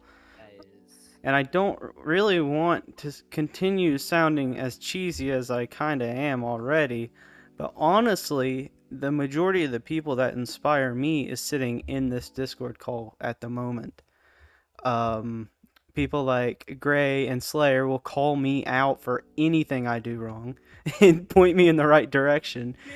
Never fails. Need the fifth. So rough. Pretty good job. Never fails. They will call me out faster than anyone. I plead the fifth. I do no such thing. I do make such accusations. And then if you guys are watching like in chat and you don't know, by the way, almost everybody in this chat right now is a content creator or working to become a content creator. So a lot of us are kind of doing this kind of stuff. Yeah. Also, just to put this out here, I do call him out, but to be fair, Crab can attest to this. I usually challenge people's ideas. Yeah. I challenge them to try and get us to come to the best conclusion where both can agree. Yeah. Yeah. It's a good way of finding a different perspective on something that you really didn't know if you needed one. That's why I typically am a little bit more aggressive. I call people out. Like, really, should he really be doing this? Probably not, but it's fun. Yeah. My goodness. Alright. Does that mean it's my turn? Yep. I suppose so. Oh dear God. Okay. Creatively itself, I would say, musically and gaming wise, they inspire me. Like the music itself, it puts me in a good mindset. It makes me think of many good things. It helps me think of good aspects. Like I'll get into it more, but the bands that I listen to, they always help tell a story, and I've always liked that aspect. And I've always liked how gamers try their damnedest to, sorry for my language, make sure they have the best content for their fans. Like they're trying to make everyone happy, they're trying to be there for their viewers. And I really, really like that, both musically and gaming wise. To get into them itself, who really inspire me are, it's going to sound weird because I'm going to be talking about my bands that I like, but in middle school, when I was really going through everything like most teenagers do, Blackfell Brides really helped me. I went through that whole thing where it was just like, okay, time, I want to be alone, this is my time. And their music really helped me because it was just like, hey, you're not alone. You have this. Listen to my music. Listen to my voice. I'm here. I'm here. And I really like that because it's just like, okay, I gathered myself. I'm okay. And then as I got older, now listening to a K-pop group, I listen to BTS now. Um, Even though there's a language barrier, it's still good to listen to a beat, to a melody that gets you going. Like their really hype songs are really interesting to listen to because um that feeling that you get, like um it the serotonin that you feel when you listen to music, that's how I feel when I listen to their songs. And when you go back and you listen to the song again and you look at the lyrics, you look at the meaning, um, you just see another story that they're written. Like they always try to push self-love out. Like they did this whole self-love thing in 2017, and I loved it. It was awesome because people, especially myself, right now and in this moment, have such a hard time looking at themselves and being like, hey, I love who I am. I love what I'm doing. Um, and that's their message. Like, they're trying to push it out to be like, hey, look at yourself in the mirror and realize how amazing of a person you are. Look at yourself and be like, that's me. And that's what a lot of people are struggling with right now. And I just need to get that. They need to get that message out. We need to get that message out. Um, and then to gaming wise, it's people like Markiplier, like Jack, like PewDiePie, like um, even people like my cousin, like Frozen. They're trying to make people laugh. They're trying to have a connection with their fans. Um, they do like these charities and everything just to make sure that people are being taken care of. And that's something that really inspires me and that I hope that I can do in a future at some point. Agree with that. She's bringing up a lot of good points, and I just think that's really cool. Yeah. Mm-hmm. Yeah, it's a very interesting way of thinking about things. The only Yeah. reason I never mentioned like, oh, I make videos because I figure people in a similar situation or whatever could watch them and enjoy them is mainly for the fact that over the time that I have, that I used to anyway, go out of my way to try to comfort people or help them along their way with a problem that I've already dealt with or something. I kind of strayed away from it, especially if it comes to online, because I don't like the idea of creating parasocial relationships because it can be detrimental to people. Um, but it's definitely good that everybody has a person that they can talk to. I think that's a very interesting, not interesting, but a very fair thing. Yeah. Um, a lot of ums. With me, I'm really trying to push myself out to making more content because I've talked about it since like elementary school, and I've always had the problem with like talking myself out of it. So like here recently, I've been really trying to get back into it, really trying to push myself into doing it, and I have to thank Frozen and Loxus for a lot of help because they've taught me some things. So All I know is when it came to like YouTube, we always have that one YouTuber that we always watch. I think when I was like a very young kid, it was Ethos Lab. I was like, I want to make I feel you. Minecraft content. Yeah. And the main thing is I was a fairly antisocial person before I started doing YouTube. And I used YouTube as a means of trying to become more social. that I can actually practice conversations and stuff like that. And you don't really think you're practicing conversations whenever you do a YouTube video, but the main thing is you're kind of acting like you're talking to a person, right? Even if that person's not directly in front of you, you're just having a conversation. And I've learned through that, I just keep improving upon that, and then eventually I get more comfortable with speaking to people in general. There's always going to be goals for creativity, and it stems from other things, but we also use it as a frame of reference to the very people that inspire us. Yeah. Jesus, it feels like people are making the points I want to make. Yeah. I just can't.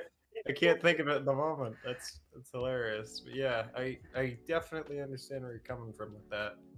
Yeah, I was gonna point that out too. Like, for me, I'm a very like antisocial person. Like, if you met me in real life, there's a chance you don't even remember me because I don't talk to people. I don't do things with people.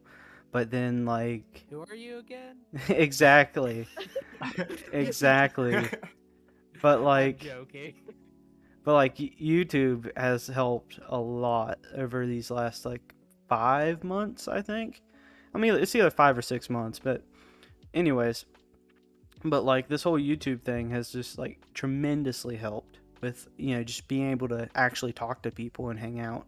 Like you would never like recognize me like in real life because I don't talk. I just kind of hide in a corner.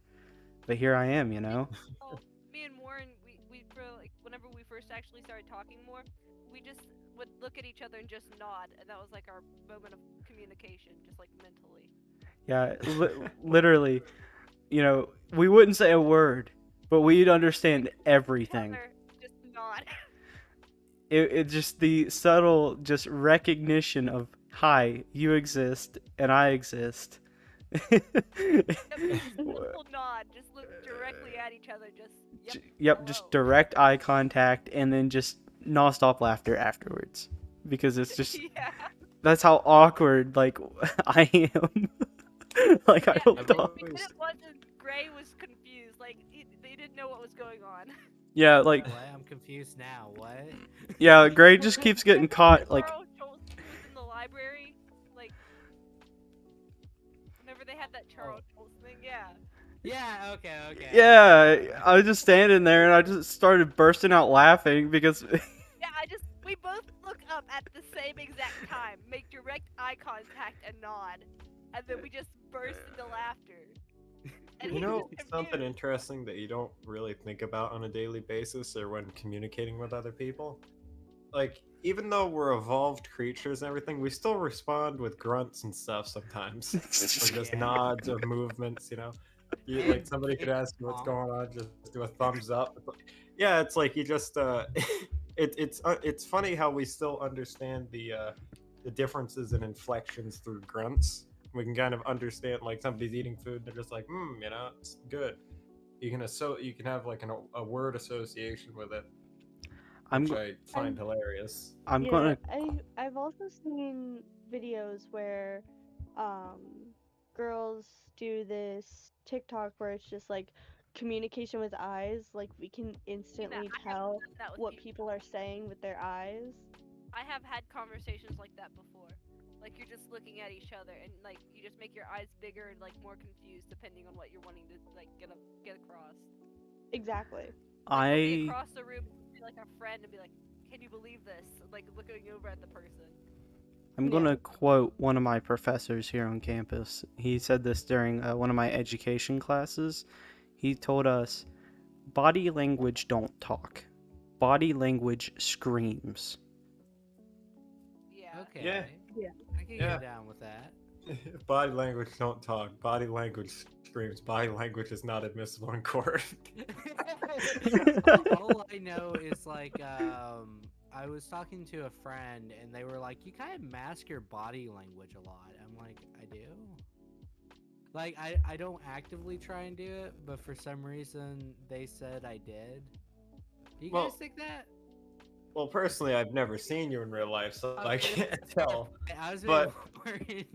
but no, You're it's like in your I think natural you're a body. very, I think from what I can tell from you speaking, you're a very neutral individual when you go into things. So I don't think you really have like this big motion of range when it comes to stuff. But I think what people mean is you probably don't change depending on the circumstances. You're always a flat rate, which Yeah. humans are usually not.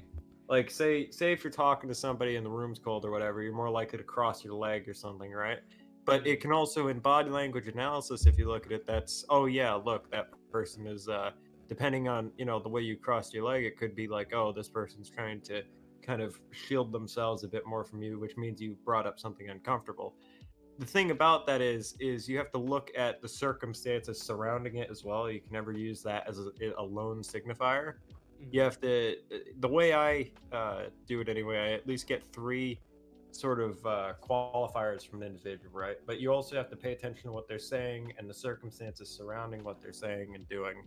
So Mhm. again, you have to look: is the air cold? So maybe that's why they're putting they're folding or crossing their arms, or what are they saying as well? They could be completely happy and cross their arms, uh, it's just because you have to find a way to differentiate what somebody's body is doing versus what they're saying, as well as the circumstances surrounding it. And you also have to get their baseline first, you know Mhm. probe Okay. for a few different questions, see what like, oh, basic questions anyway that anybody could answer without really having to lie. And then you get into things and you can see if somebody's really kind of trying to throw you off or not, whatnot. But my best guess as to why they say you're masking your body language, I'm guessing maybe you have your hands in your pockets a lot or something. I'm No, probably wrong I about do. No, that. No. I do a Yeah. weird not bonds. posturing. I lean forward, kind of slouching, and either my hands are together, or they're crossed, or sometimes I just have them like on my thighs as Yeah, I'm. their palms are like- concealed type thing. That's the idea anyway. All right. Try to hide my emotions, but it never really works out. People can usually tell how I'm feeling, and I'm like, that's not right. I just want. Because see, I'm really concerned about what people think. I have like a big fear of like failure. So whenever I think I've messed up something for someone, I like freak out. So I really try to hide my emotions. Oh But it my doesn't gosh. work that well. Finally, someone else who understands the pain of of that.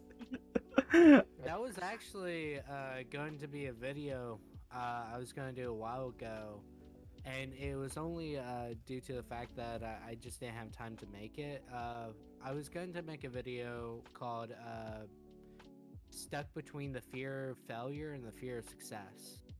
Hmm. So, the reason why is during my sophomore and junior year, I kind of felt somewhat scared. So, as you continue to succeed, the expectations get higher, and so does the amount of responsibility you undertake. But also, the risk of failure gets higher and higher. That's naturally going to happen.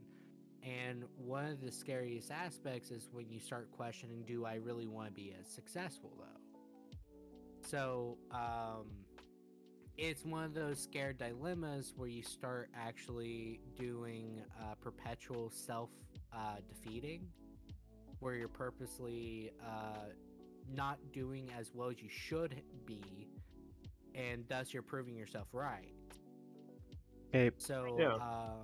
it's one of those things where I was going to make the video, and then I ultimately didn't because I got really busy, and actually, it was an issue that I kind of suffered from, but it was a situation that I didn't really suffer from. Really, it was more or less my stances with extracurricular activities, not like oh, I don't want to be successful in school. It's like, why am I in school then? Yeah. I get that because see, whenever I was in high school and middle school, I didn't do too well in my grades. But then whenever I got up into college, I was doing really well, and so whenever I thought I was starting to fail something, I'd freak out because then, oh, they know I can do well, but now here it's going down again, and I'm not gonna make them happy. But I just ignore that now. It's like, if it's a B or a C, I'm fine. Amen. Anyways, I have a couple of things I want to read from chat. This is from Y. If my opinion even matters in the conversation, which it does, all opinions matter. I want to become a safe place. I want my channel to be somewhere people can come and enjoy what I do and somewhere people can just talk. And then following that up with, obviously my channel isn't there yet, but I want to game, I want to stream, but I can't, and I feel like I have none of those qualities. So here's where I see on this, okay? You don't have to have the best equipment, okay? You don't have to be the best at anything, really. You just be yourself. Because at the end of the day, you say you don't have those qualities, but you have qualities. Every person has qualities, okay? And the thing is about it, in my opinion, I mean, my opinion doesn't really matter, you know, I'm just a person, I'm just a guy, you know, but in my opinion, okay, on YouTube, with growing your channel and doing what you want to do, at the end of the day, right, you're going to attract the people who need you, right? So it's going to take time for those people to find you, but once they find you and you want to help and support them, they're going to stay, right? Like, I don't have big numbers. I don't. But look at my chats, right? I have those few people, like the 5 people that are always with me all the time. We're always hanging out and having a great time, right? It's not big numbers. You attract the people that need you most, right? You don't have to be very charismatic, right? You don't have to be smart. You don't have to have all the money in the world, right? You are yourself. And that is something that nobody else can replicate, right? You will find the people that need you, and you will grow as a channel. It just takes a matter of time. And that's my opinion on that. If anyone else wants to jump in, feel free. Sorry. First. The only thing I have to say is, why the being you is the best thing you're going to be. Just be you. That's all I have to say. So one of the things I kind of like tapped into when I originally started my channel, it was just to improve my social skills, right? The main thing is I'm not the smartest person. I can guarantee that. I'm smart in some subjects. I do try and think deeply on topics and stuff like that and try and think of how I feel about the topic. But the main thing was I was very antisocial, not the smartest, and I will go out on a whim and just say not the most attractive. But the one thing is there is a wealth that everyone has access to, a wealth of knowledge and experience that can lead to compassion. It's not just something that happens overnight. It's not something you just establish. Okay, this is a rule for the channel now. Everyone's gonna have a safe place and stuff like that. People feel safe. Eventually. It's a matter of human connection. It has to be authentic. Give it time. It's just try your best to establish what type of environment you want. And if you want it to be a safe place for a lot of people to just talk and chill out, make that environment and establish that and make it authentic. Because the one thing is, when people are hurt, they have issues trusting the other person that they're talking to. Because naturally they set up their own defenses, and even if you're trying to be genuine and stuff like that, they'll question your intentions, they'll just call you out on your shenanigans as if it's pure optimism and stuff like that. And it's very hard to convince those people to really open up. And sometimes that just takes time. What I'm trying to get at is it's not something you just get talent in. It's not something that you just have innate traits that you just, oh yeah, I just get 1,000 subscribers just like that because I have a very wonderful voice and people love listening to it. No, it's one of those things where you have to develop authentic human connections and have an idea of what you want. And as you more establish this idea, create structure around the idea, reinforce the idea, there's going to be more and more people that align with that idea. And that's how you build a community. That community eventually starts to follow those sort of aspects. Let's just say a culture, and then the community gets bigger and bigger and stuff like that. It doesn't matter of any of the preconceived requirements to be a content creator. That's my personal perspective, at least. I agree with a lot of he says because people like to find someone they can connect to or that they can feel safe in. Because my biggest inspiration, somewhat getting off topic, but not really, my biggest inspiration is Markiplier. Whenever I first started watching him, I really clicked with him because if I was sad or if I was just really not in the mood for anything else, I could go to his channel and he'd make me laugh and feel better. And that's why I kind of like, I want to be like him because no matter how I'm feeling or how someone's he was able to make me feel better in a way. It's kind of what I'm saying. So that's kind of what people look for is like I can connect with this person or this person makes me feel like a little bit better, kind of uplifts my mood in a way. I get that because I watched him a lot and it was just like,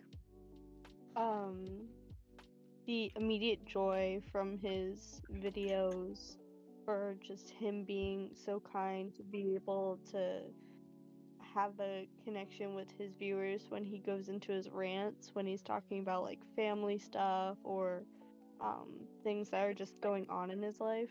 Yeah, because there's that like human connection. It doesn't seem like he's just telling you it to get the follows or anything. There's like that real connection. Even though you don't really know him as a person or he doesn't really know you, you can sympathize and understand and like have that kind of bond, even though you don't really interact with him. Exactly.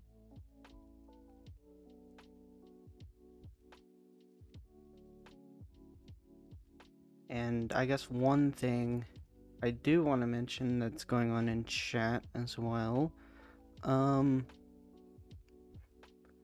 It's about, okay, so Y says, sorry, I'm not actually talking in Discord. I feel it's your guys' conversation, right? This is not our conversation. This is really the community's conversation, really. Everyone has a voice. Everyone has the right to share whatever they want, you know. You are a valid member in this community. You know, we are all equals, right? You have the equal opportunity right to join in and talk, right? The fear of messing up, right? That's completely, how do I want to put this, right? It's completely human. It's innately human. It's like it's being human. Good plug. Good plug. And I understand the fear of it because I fear messing up all the time to where it's crazy. Like I shouldn't, but I do. Yeah.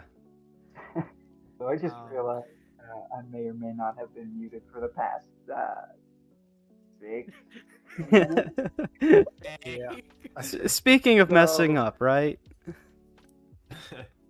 I think the interesting thing about messing up is you can look back and say, yeah, I did that, but I'm still here, you know?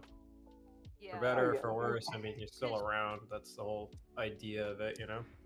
But because you can learn from your mistakes. Because like say, oh, I made a mistake in this video. The next time I go to do something similar, I'll know not to do that. But it's still that fear of, oh, I made that mistake. Yeah. Case in point, Discord party chat. But Yeah, I- because I- even if there's not like something innately terrible that can happen out of a failure, it's just the fact that you know you could have done better is what the scary part is, I guess. Yeah. The main thing is when I reassess situations in which I feel like it was a failure, I think of what I could have legitimately tried to do better and what I couldn't do better. The one thing I will also just simply state is when things fail, it's not always completely in your control. For example, you control your actions and your reactions, so what you do and how you react to other things and stuff like that. But you can't control other people. You can't control how they feel, what they do, stuff like that. By extension, you can't control a mass of people, aka a society or a community or anything of the sort. The main thing is some things will fail, not just because, oh, you didn't try 100% and or you did something really stupid. It fails mostly due to the fact that maybe it could have been the wrong time at the wrong place. It could be at the right time but at the wrong place. All sorts of things. Or there But could have been extenuating circumstances. yeah, but the main thing is just keep trying. And that can. Oh, sorry. Oh, go ahead. Another thing that can be a factor is like I know, especially for me, I'm trying to find a way to connect this to other people. So if I use a lot of examples with me, I apologize. But anyway, I always have like a person I'm afraid of failing. So that could be the case with some people.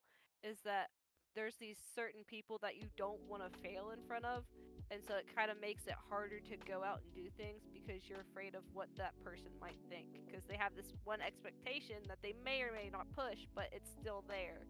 And so it kind of gives you that fear of going out and doing things. I'm going to tag in Loxus here in the chat. It says, let me get in on this. Voice is the voice. Anyone can talk. A mess happens every now and then. And we all mess up. Everyone here has messed up. Every now and then. I certainly have. But we always keep going, guys. And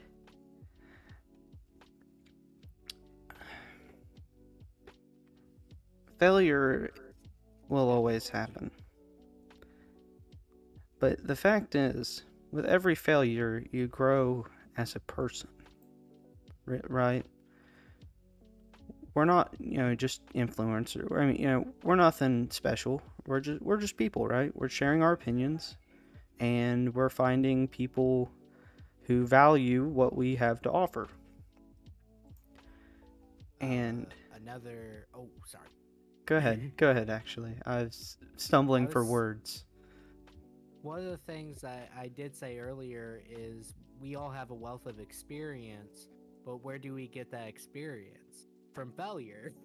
How else can we give advice to people on how to be more successful in certain things without failing ourselves?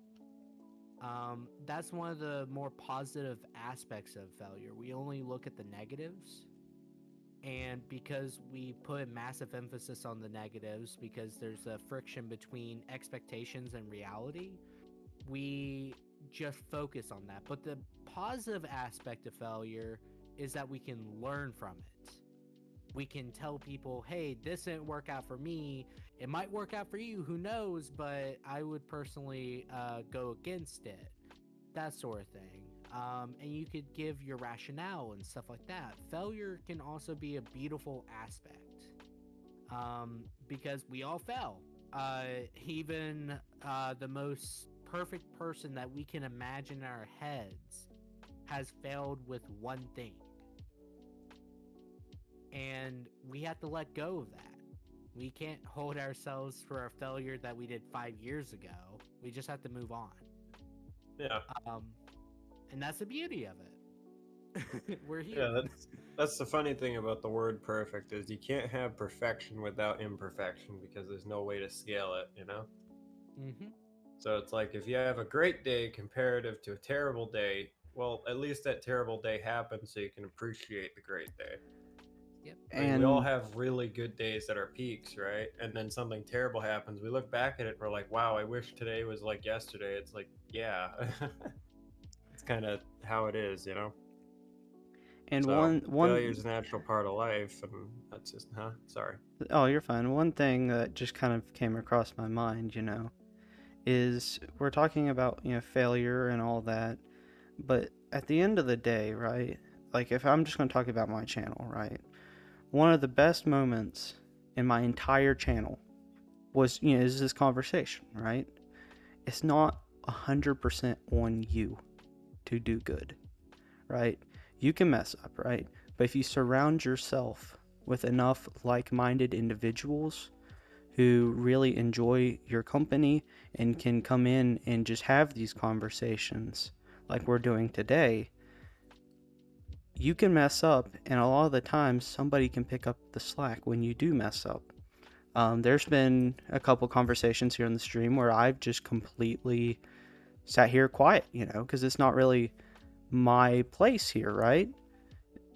So, like, I guess what I'm trying to say, it's not really coming out that well, but I guess what I'm really trying to say is failure's okay, but when you surround yourself with people that you enjoy being around, no one's really going to call you out on any of your failures for the most part, right?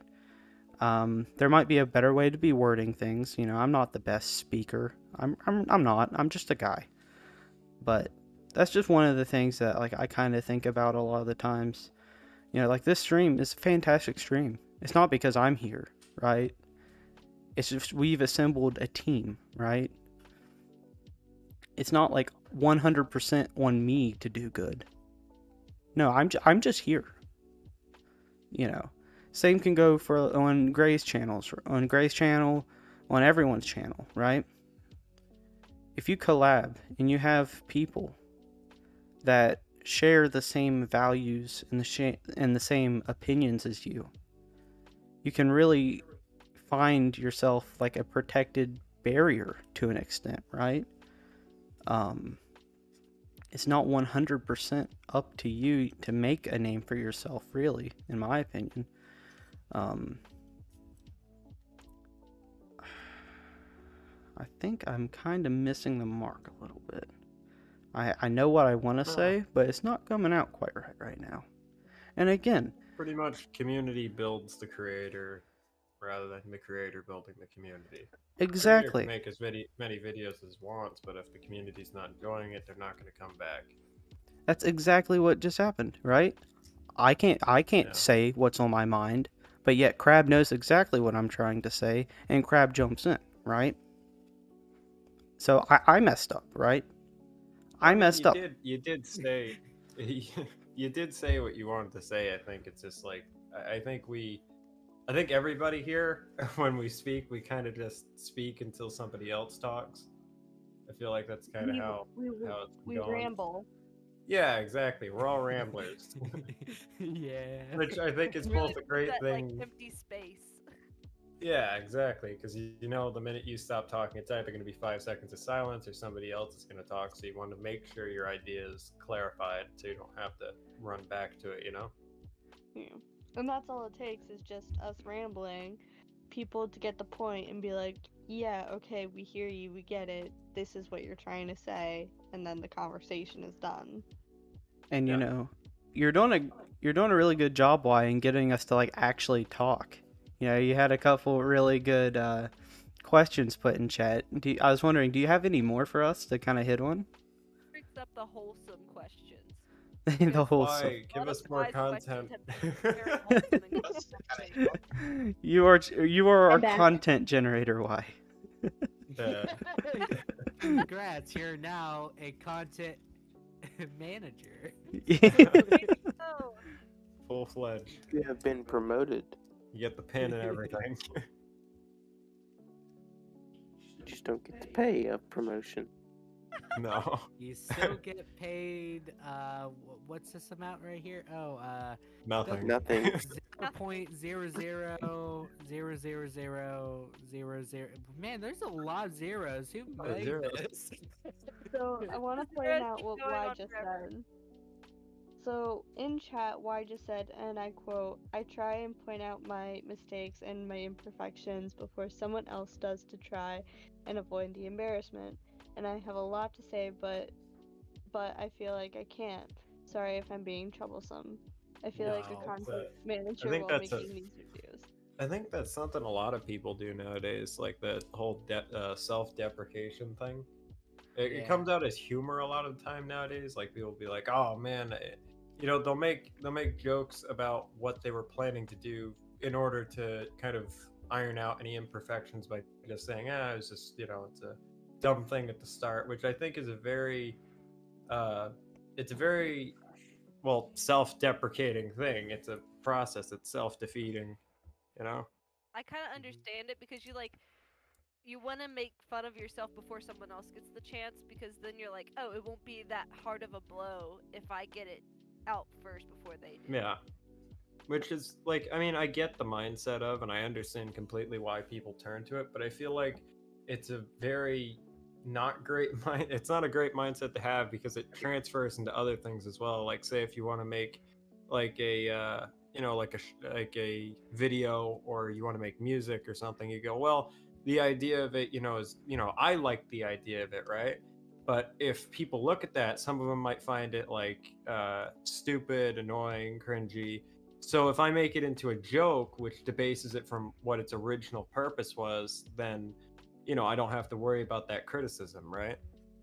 And it can kind of go into that and other alleyways and whatnot, which I feel are negative overall. I Um, would. Oh, Oh, would sorry. you like to go first? You can go. Okay. Look at the politeness of this. One of the things that I will say, when in the middle of my YouTube career, I started doing podcasting on another app, which I'm not proud of the name of the app, but I'm proud that I did do it. One of the things I really hated when I started that was my own voice. So I saw that as a massive imperfection, right? Mm-hmm. But there was a point in which you just have to let go of that.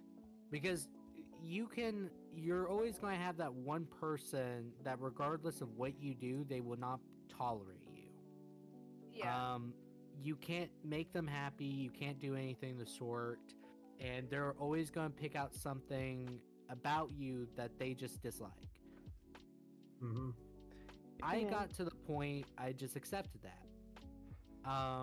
I accept that I'm not going to be able to make everyone happy. You can't save everyone, and more importantly, there's going to be aspects of you that people are not going to like. That's okay. But there are going to be people that do like that about you. Those mistakes, those imperfections. There's always going to be people that do. There's going to be content creators that kind of like do cheap little meme as a transition instead of actually doing a full production thing, and it's like, that's just Scott, that's such a Scott thing to do. Right? The main thing is those imperfections are okay. Now I should distinguish between imperfections and like bad habits or stuff like that, but the imperfections that you try and seek out and point out before other people do, one of the things that you have to come to terms with is how you view yourself. If you're uncomfortable with yourself and by proxy you don't feel comfortable with other people viewing you, it makes it a lot harder. So at some point you have to sit down and think, why am I uncomfortable with this? Why am I uncomfortable with the mistakes I do and the imperfections I have? So early in my career, I decided to sit down with myself. And it's like, why do I hate my voice? I always viewed it as kindly monotone and kindly nasally. And that's why just kind of hate. And but a lot of people, after a while, despite me disliking my own voice, love my voice. A lot of people tuned in every single day when I did a consistent stream or podcast. They would come in every day just to listen to me, even though there was like no video games going on in the background. It was just me talking to them, and that made me feel great. There's gonna be honestly people, regardless, that come in. It's like, why does your voice suck? It's like, it's not for everyone. Simple. I get that because Hey. like whenever I try to record and I listen back to the video, my voice sounds different than what it actually does in real life. It sounds like a little bit higher pitched. So I just kind of rolled with it to be like, hey, I'll just make it seem like I'm doing something funny, and I'll just ignore the fact, and I'll try and edit, like fix it the way, like either turn up my mic or something like that to try and make it sound like my actual voice. I think all electronics distorts people's voice to a certain extent. Yeah, Hey, I also try to talk like a little bit deeper than what I normally do to try and fix it. How are you guys? Hey, Gray. I'm good. Let's continue. This is my actual voice. This is how I talk on a normal basis. I don't know what you guys are talking about. Hey, Gray, I don't mean to derail the conversation, but I just wanted to ask you, do you remember Euclid? What? Do you remember just specifically the word Euclid? Do you remember that? Yes. Back then? No? Yes, I do remember that. Okay. I'm trying to remember the context though. No, it was back in the other app that will not be named. The darn polar bear that preys on mental illness. sorry. All right. All right. I'm gonna spill. I'm gonna spill the tea. I'm gonna spill the tea just because it kind of goes along with our conversation here and our train of thought, right? So growing up for me, right? I'm the oldest child, right? My parents put in my mind that I have to be the best, right? I have to set an example, right? Because I'm the oldest, right? So I'm the oldest of 5, okay? Anyways, growing up, I was such a people pleaser. And this has changed recently now. I'm kind of doing my own thing now. But when I was growing up, I was such a big people pleaser. And one of the things for me was, I would change my entire personality. I would change my accent. I would change everything about me depending on who I'm around because I want them to like me, right? Until last year or the year before, right? I never actually really had my own self-image, right? Like, I'm still figuring out who I actually am, right? Because I grew up this entire time trying to make everybody happy and not really caring about my own development, that in terms of self-identity, I am lacking behind where I should be, right? So you can't really allow yourself to become too much of a people pleaser, because at the end of the day, it's really still about you, because you are the individual, right? You have to have your own self-image, your own self-respect, and you have to be able to grow as a person. So growing up, being a people pleaser, I never really grew as a person, because I was probably 10 different people, depending on who I'm around, right?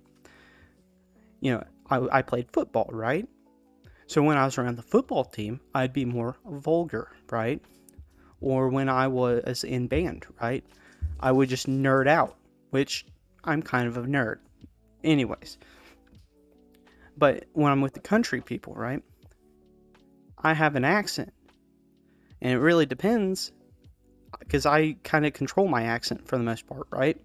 I can sound super southern, or I can just sound like I normally talk. So one of the things that I really just want to make sure you guys kind of know is just to make sure you do take the time to work on yourself as a person and grow and learn from a lot of the mistakes that you may make, right? Where I never really did that, I would constantly make the same mistakes because I'm not really concerned about myself. I'm obsessed with my own personal public image, right?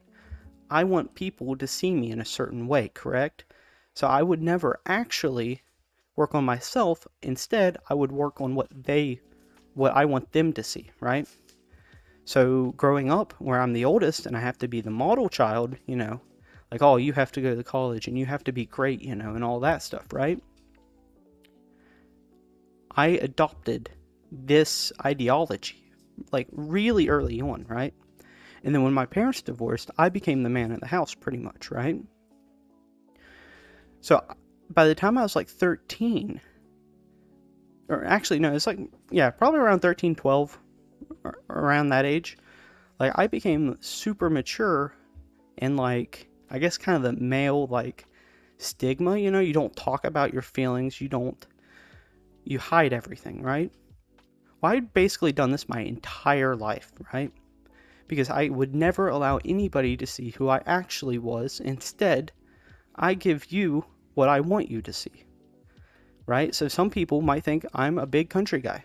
Some people might think I'm a nerd. Some people might think I'm just really vulgar, and have the mouth of a sailor. And then some people, that see me at church, they think I'm the biggest Christian in the world, but the truth be told, a lot of it's fake. Like, it really is. And that's like one thing, especially this year, that I've been fighting. This is my own personal struggle. This is my demon. I did this to myself. So everybody has something that's going on. And it's really up to you to reflect and surround yourself with people who's going to help you down that path that you're taking. I spilled the tea. There you go. I can kind of relate to that because whenever I was in middle school, we had two people that I had went to church with and I was in school with, and they were friends with one of the other people in school, and they weren't the nicest to me. Like, they'd make fun of certain things that I would do, or how I would talk, because apparently I said certain words wrong that didn't really make sense, and I just ignore it because, like, oh, I'm supposed to be friends with these people. I'll just let them say whatever and just ignore it. And so whenever I graduated, I kind of moved away from them because I was like, they weren't the best, and I just let them walk all over me. So whenever I do that now, I'm not as careful around people. Like, if they're annoying me, then I kind of push them away instead of letting them still hang around. So that's kind of how I've been growing from that. Yeah. I don't want to go like, like get into personal stuff or anything, but I get the point on having to grow up way too soon, on like the idea of growing up around like 12 and stuff, kind of having to take on some sort of responsibility that in reality nobody should really have to at that point in your life. So I understand you on that, and I get you on that. It's my turn. One of the things I know for myself is it took me a very long time to do this, of course. So it's something that can take a year, but it could also take 6 years or a lifetime sometimes. So don't get me wrong in this regard. The main thing is, one of the things I was very obsessed about in high school was just trying to fit in some capacity, right? Because it felt like a puzzle. Like, okay, if I'm shaped like this, I will fit into this puzzle. But if I'm shaped like this, I could go into this puzzle instead. But no matter where you kind of reshape the piece itself, it's a piece that doesn't really fit in the picture, right? So a lot of the time, a lot of people do masking or chameleon, where a chameleon kind of changes based off who's around, stuff like that. And in my early years of high school, I definitely kind of did that. And I can't remember what drawn me to stop doing it. But it was mostly because I was around a bunch of people that I didn't really identify with, I guess. So, like, I hung out sometimes with the football players, but I wasn't really egocentric. I hung out with a few of the D&D nerds, but I didn't only just do D&D. Etc., etc. The main thing is there was an aspect of myself that I clicked with these people, but not fully. So it left me kind of feeling out of place. And then I started creating self expectations that were rather high because I grew up way too quick. Surprise, surprise, common theme here. I was like, oh yeah, I need to get married. I need to have this job. I need to make sure I can have time for spending with the family. I had it so thought out until I was 26. I thought that far in advance, and it took it took one teacher that was uncertified and my dyslexia to get me off that path and kind of make me take a step away. Uh, and I started to evaluate what's important to me. At some point, we always think we want just to avoid conflict, so we try our best to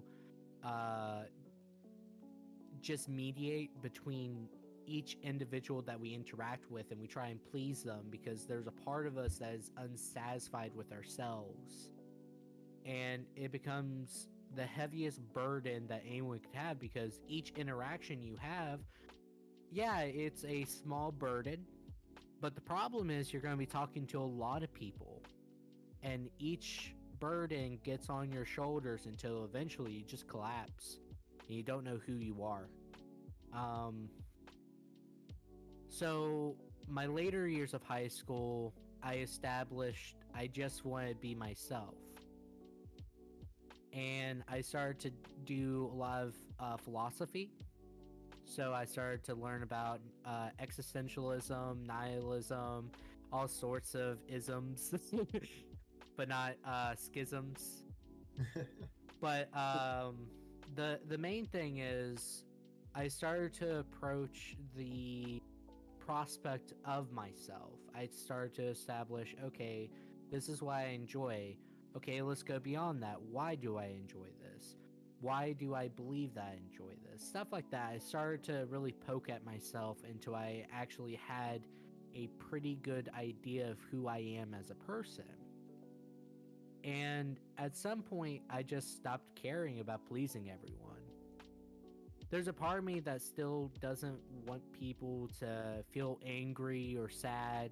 There's a part of me that still has those sort of aspects. But sometimes I believe it's vastly more important to be honest. Honest to yourself and honest to the person that you're talking to. Because without that honesty, how are they truly going to reflect on the things that they do, the things that they're thinking, or anything of the sort? And by proxy, how are you supposed to reflect?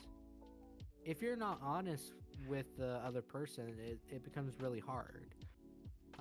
So this kind of goes without saying, I kind of put my emotions on my shoulders, and I get very sentimental when I talk to people.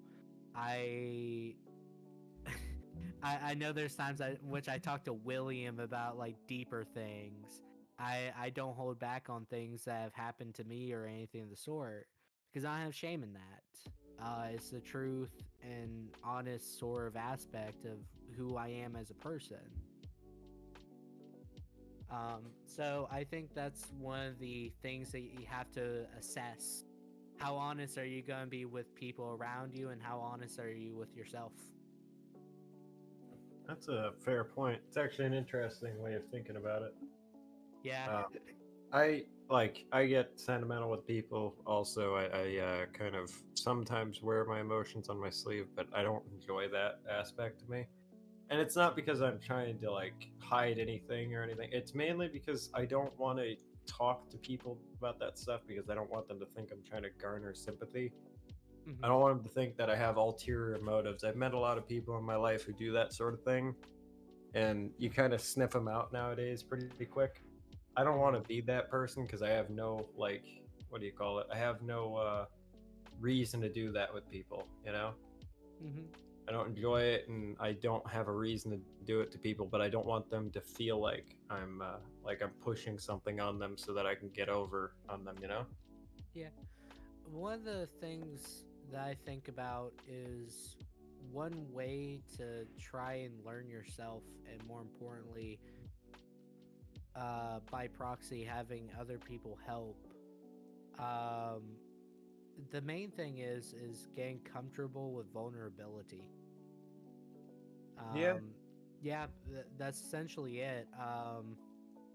The the main thing is you don't really, how should I put it? You don't really get anywhere by taking the safe route. It doesn't work. It really doesn't. So Yeah. the main thing is a lot of the time you have to learn to trust other people so you can actually get outside of your own head. If let's just say if you're having a hard time of trying to reach out to people because you have a problem, I think it's vastly more stronger of a characteristic to ask for that help. Because you accept that there is weakness, there's vulnerability, and it's a lot harder to show that vulnerability because no one wants to be uncomfortable, right? And it takes a while before you really get out of your shell on that. All right. It really does. I'm going I kind to. of get that. I want to give Y and Life kind of like their chance here to speak, because there is a lot of anxiety in trying to enter conversations. As a lot of the times people don't give you that opening. Like right now, we're just rambling off, right? And a couple of us haven't really been able to get in on this, so I would like to kind of just take this moment to let Y, Life, and anyone else who wants to jump in to just kind of jump in.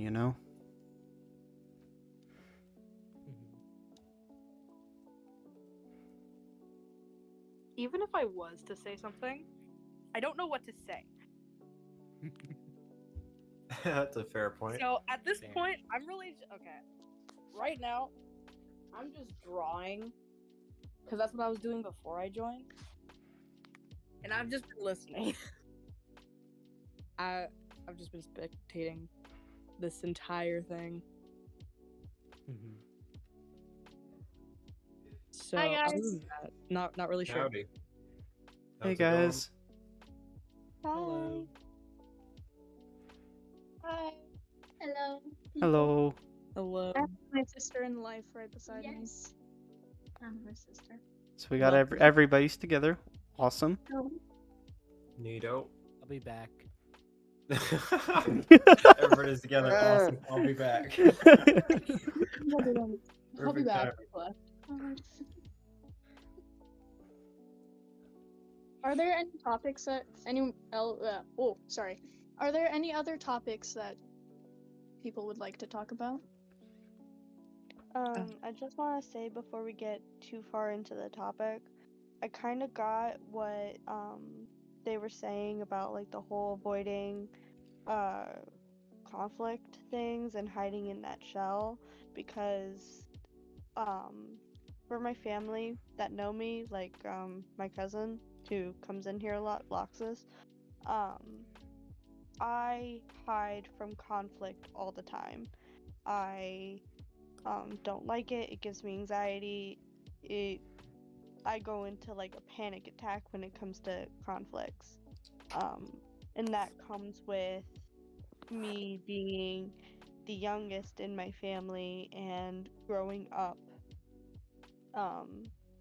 away from my siblings, going into like the only child aspect.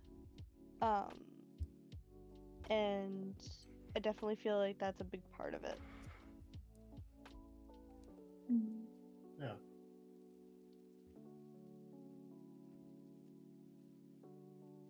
So, what's the deal with airline food? What do you want me to say? There you go. These are just so. Not sure. All right, why? Oh, Frozen, by the way, not trying to rush it or anything, just letting you know before. I saw a message before anyway, you were planning on ending it at 10, I heard. I'll end it whenever. We go as long as you guys want to go. Roger that. Anyways. Why? You got a next topic for us? You've been working so well so far.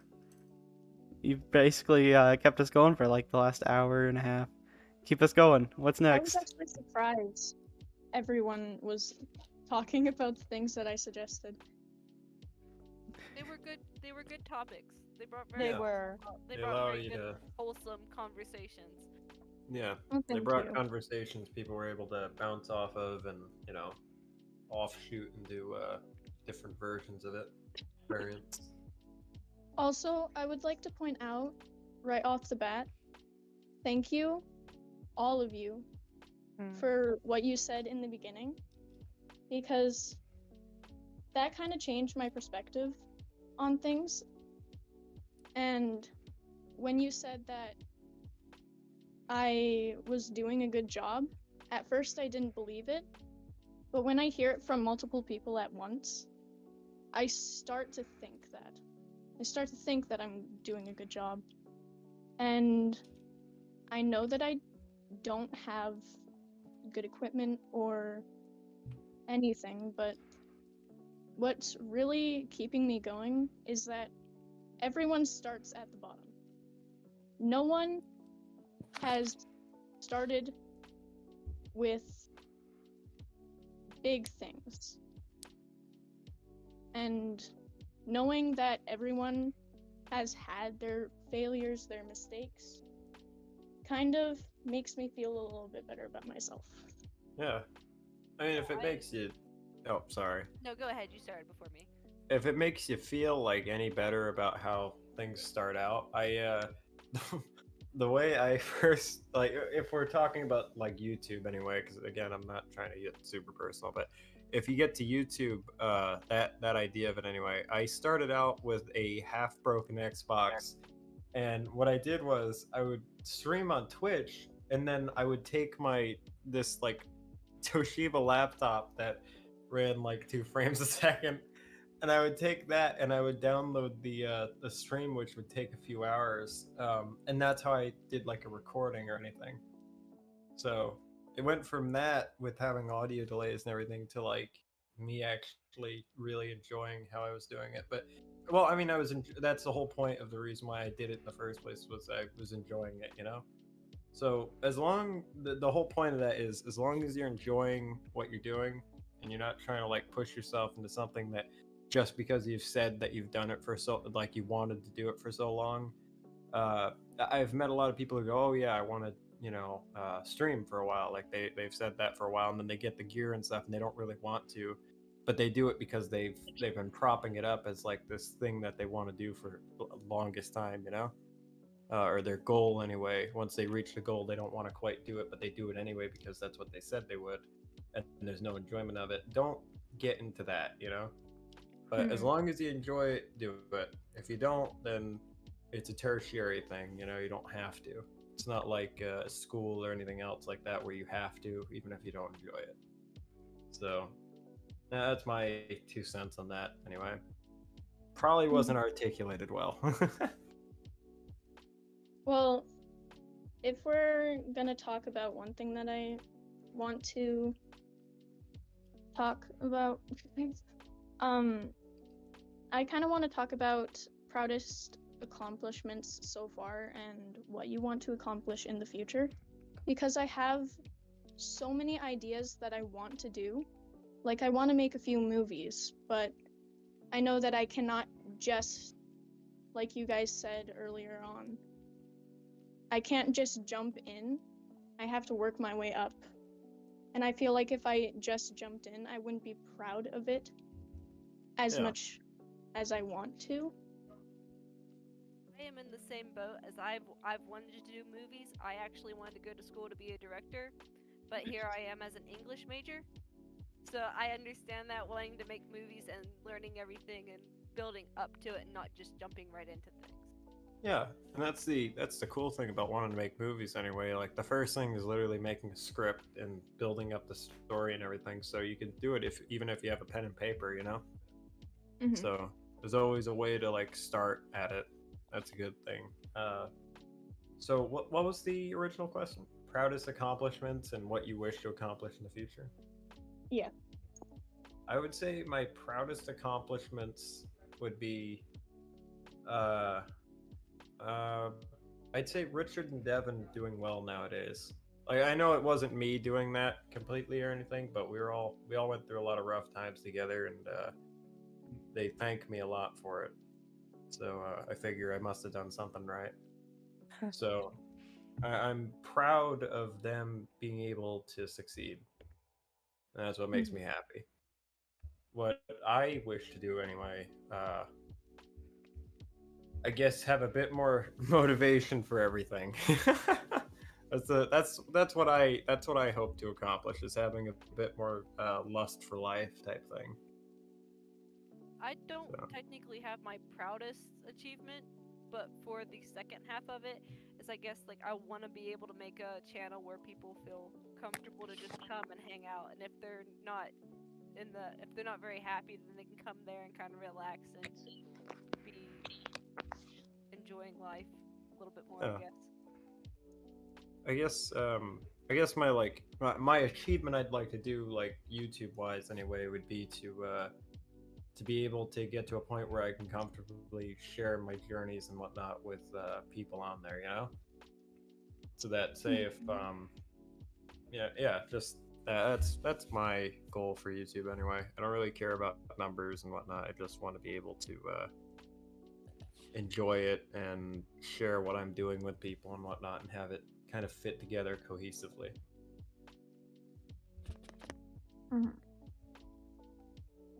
Now, I don't have a accomplishment that I'm super proud of so far, but I wish in the future I will be proud of something that I have done. And I'm proud of the little things, but I have this constant desire to do more and to make more. But what I'm kind of proud of now is getting myself out there, because in the start, I really doubted myself. And I find if I just do something, I find it easier to continue.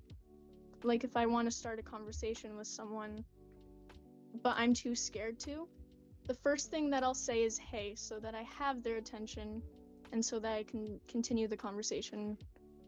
And I'll still be anxious about it, but just doing it is something that I'm proud of right now.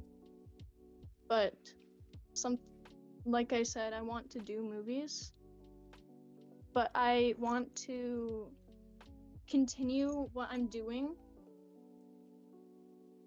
and make people happy. And I know that I can't make everyone happy, and I can't be everyone's moral support, but that's kind of just my take on it. Yeah, it's pretty. Excuse me for a moment. I got to take care of something.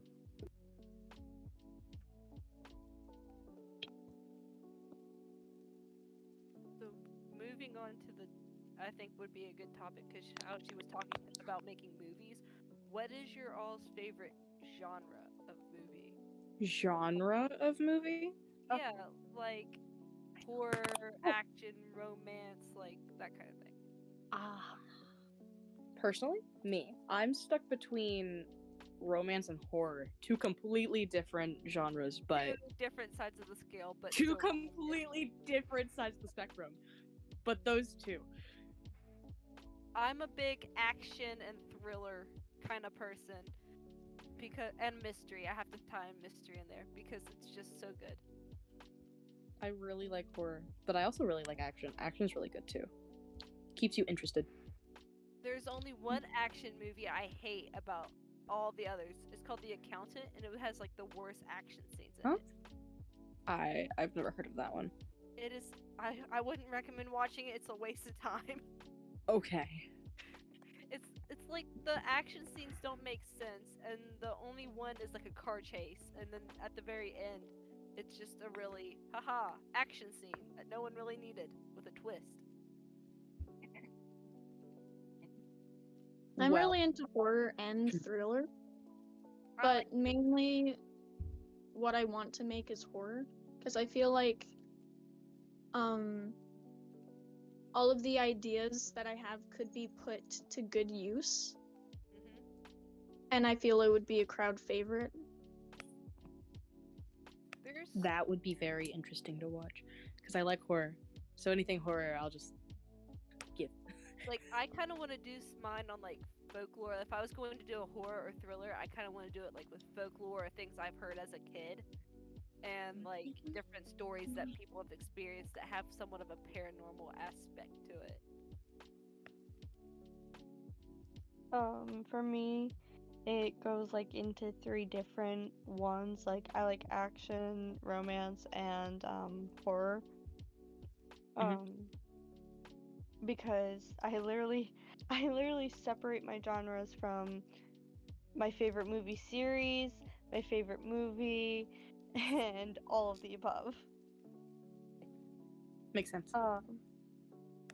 But going into like the horror stuff, when I was in high school, I was in my photography basis class, and one of the assignments that we had to do was to get used to video editing because he wanted us to learn at least that.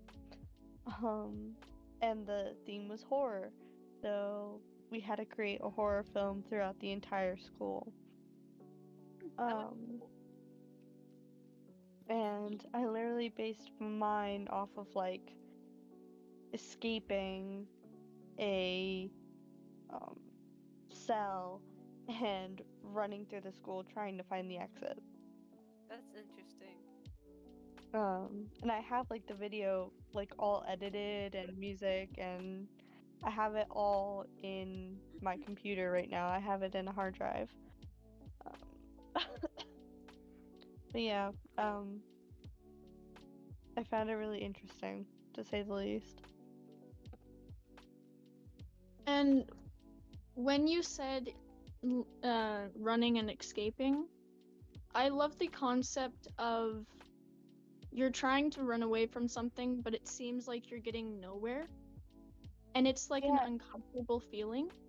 So I want to kind of include that in one of my movies, if I ever do one. And that's exactly how mine was. Like, how my building was set up, it was my classroom, which I filmed out of, like, escaping the door, and then right outside the door is, like, the, office area, like, with the front doors and everything, and I panned the camera so that way it's shown the doors, but I made it seem like they were locked because the character didn't go over there. So I turned back the camera and went down like these dark hallways because the lights weren't working at the time. And then we went out like the back door. And I had it like switching from you running to like being in a cell, I think, or it was like switching different ways you were looking. Like it was you going down the hallway, okay, now you're looking behind yourself like someone is following you. You're looking down the hallway again and running to the exit, you look behind you, and I had someone walking behind me at the time, so you actually saw a figure in the video walking behind you, so it looked like you were being followed, and then I cut it again so you were running towards the exit. Yeah. And if I was to do the running away but getting nowhere, I would build it up in a way where you get uncomfortable and there's suspense. But then in the end, you get that sigh of relief. Like, let's say you were running, trying to get to an exit. I would build it up, and then once you get to the exit and you get out, you would have that relief. Yeah. So currently, while I'm in college, I am taking a film class at the moment. And last Thursday, we watched the movie Stagecoach. And one of the big things that I really liked about that movie is that whenever, because the spoiler has to kind of be said to be able to make my point, there's these bad guys that you don't really see throughout the whole movie, just near the end. And you know something bad is going to happen to them because the way the director sets everything up makes it kind of obvious. Like, they give the main bad guy dead man's hand, and then they have a black cat run across in front of him, and then one of the brothers try to shoot it and miss. So it's kind of giving you the signs that something's bad's gonna happen, but you still have that uncertainty, and it makes it really interesting to have that uncertainty about what's about to happen. Mm-hmm. I forgot. Oh, sorry. It's okay. I forgot who said it, but whoever said like making a movie off of folklore and children's like beliefs and what you were told as a child, I think that was a great idea because there's so many different stories that seem so innocent, but you could make them go wrong in a way. So some of the stuff that I was told as a kid is like one of the folklore things is like also an old wives' tale is that there's something called death spells, and whenever you hear it, it's like you have either someone you know that is really close to you is either gonna die or get in a really bad accident. And so like it's just a small little bell. It can sound like any kind of bell, and you'll hear it, and then something bad will happen. And it's just I think that's kind of interesting about how some of those old wives' tales and how people believe those kind of things, and how some of them actually came true. Mm-hmm. And then like I heard about a place called Booger Hollow, and that's like no law applied there. So I always saw this as like this kind of monster that is in there, and so whenever someone gets taken there, they get attacked by that monster. Mm-hmm. And that's why I think the Boogeyman is a good movie concept, because there's so many things that the Boogeyman could do in a movie, and it would be scary, suspenseful, and I feel I like think it's be just a like great concept. it could be any kind of creature because people are afraid of different things. So like me, I'm afraid of snakes, so it could be like this reptile looking kind of person. As for someone else, it could be a clown of some sorts. It just depends on like the person's fear that really makes it out there. Yeah, it makes it scary.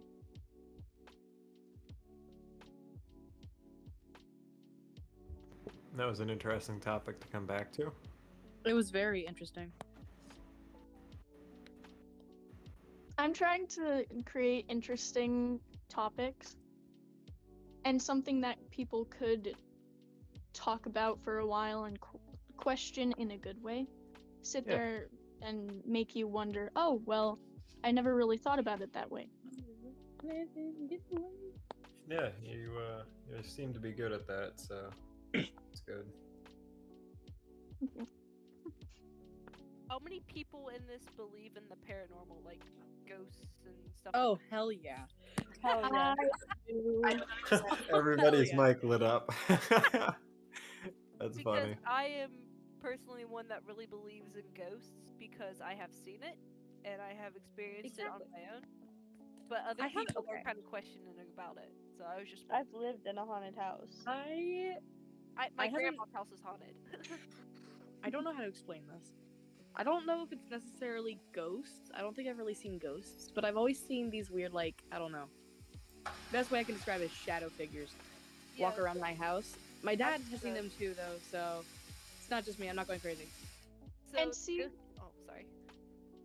sorry, this is where the fear comes to play, because when you see it, you're like, oh well, it's just I'm tired or something. I just need to go to bed. But when other people see it too, and it's like the exact same description, that's when you're like, oh, well, okay.